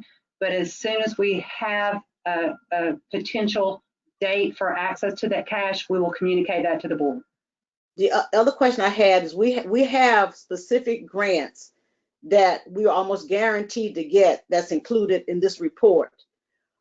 Are there additional grants through FTA or wherever that staff is currently working on or looking at as we come out of this that will increase, other revenue funds that will increase?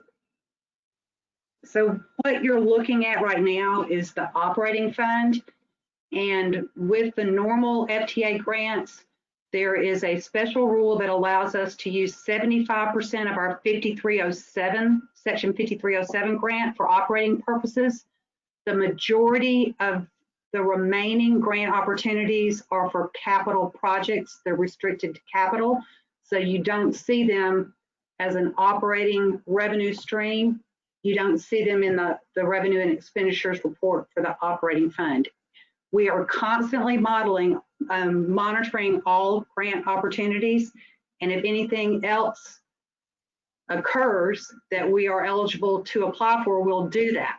The CARES Act will reimburse us for operating expenses from February until exhaustion of the funds. So when we get that money, it will definitely materially change the way this report we're looking at, this revenues and expenditures report looks, because we will record revenue for the last 4 months of this fiscal year related to the CARES Act funding.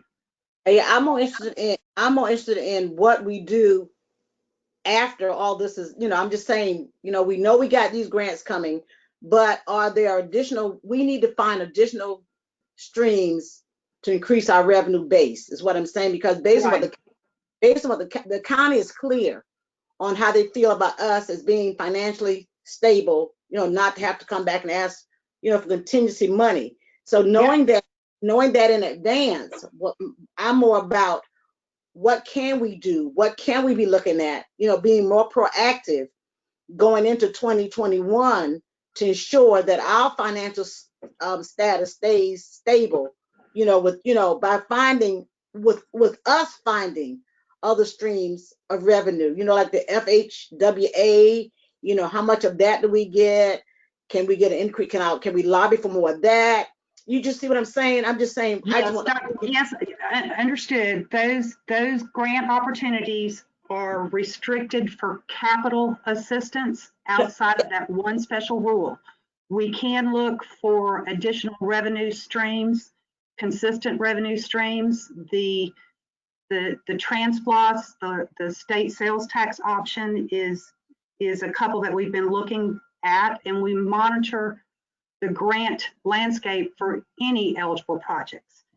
So staff will suggest and recommend that if we wish to move away from the line of credit that's guaranteed by the county, that once the CARES Act cash is here, we carve out enough of that to smooth our operating cash from month to month, and we can then lower the amount of the line of credit to maintain a credit rating, or completely remove it as long as we're willing to use the cash balance to fund our month-to-month operations when our cash in is lower than our anticipated cash out. We can do that, Dr. Robinson. Yeah, I just want to encourage us for us not to become stagnant just being satisfied. Yeah, your idea is going to help validate and justify the internal hope that we really move most of this CARES Act cash into a reserve that will prepare us to sustain our future in the next current fiscal year and beyond. Because right now we just don't know what service delivery in this county or in this country for public transportation is going to look like. And there's other areas internally that we need to take a hard, fast look at as well. And that's for Jay's budget committee. I guess you guys can discuss that with Terry. We have people who do that every day, so budget can come up with some plans. Any other questions?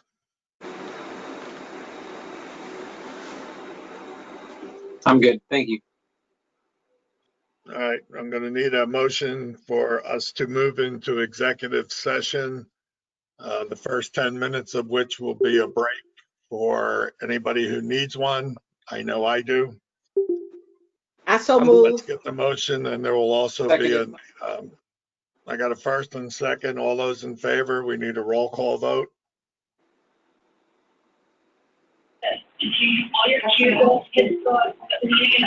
I'm a yes.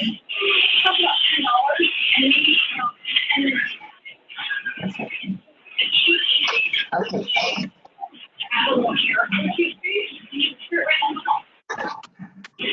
Thank you. Let's see.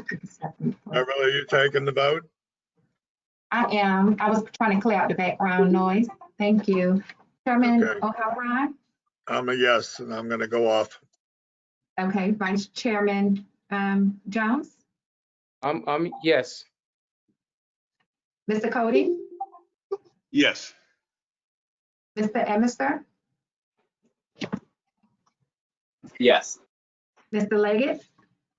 Yes. Mr. LaPackard? Yes. Search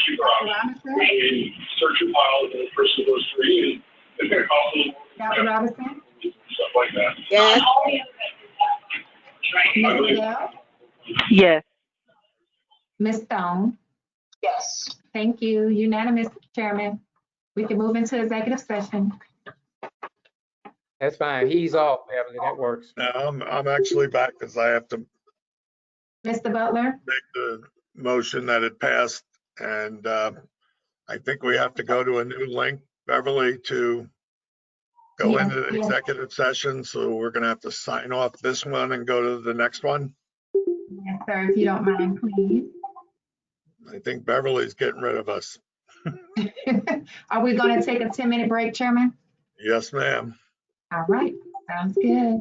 See you all back at 10:50 or 1:50. I lost 2 or 3 hours.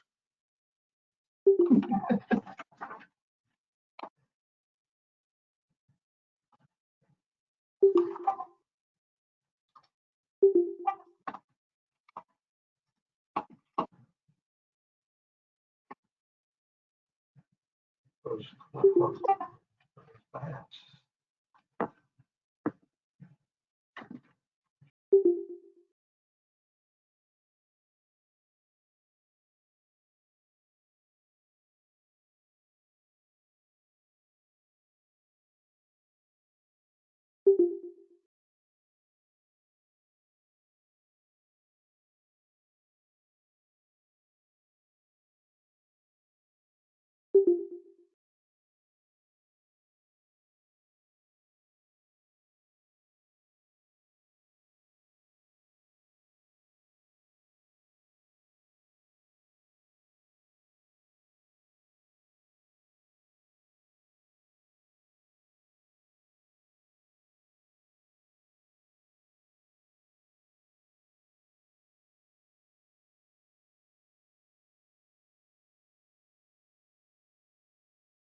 Beverly, Hi, Chairman. did you guys get something to eat back there? Not yet. I just got off the phone with Mr. Butler. He had some concerns about the veterans half there, but I told him we're going to go back into open session and under old business. He was trying to speak apparently, but he didn't have any audio, so we weren't able to hear him. But under old business, if he feels the need, he'll bring it up. Okay, let's just make sure Pete gets something to eat. He's been sitting there like me for a long time. Yes, sir. I'm about to do that right now. I just got off. So I'm going to end this meeting now because we got to get ready for the new link. Check Sounds the good. email. Okay. All righty, Chairman.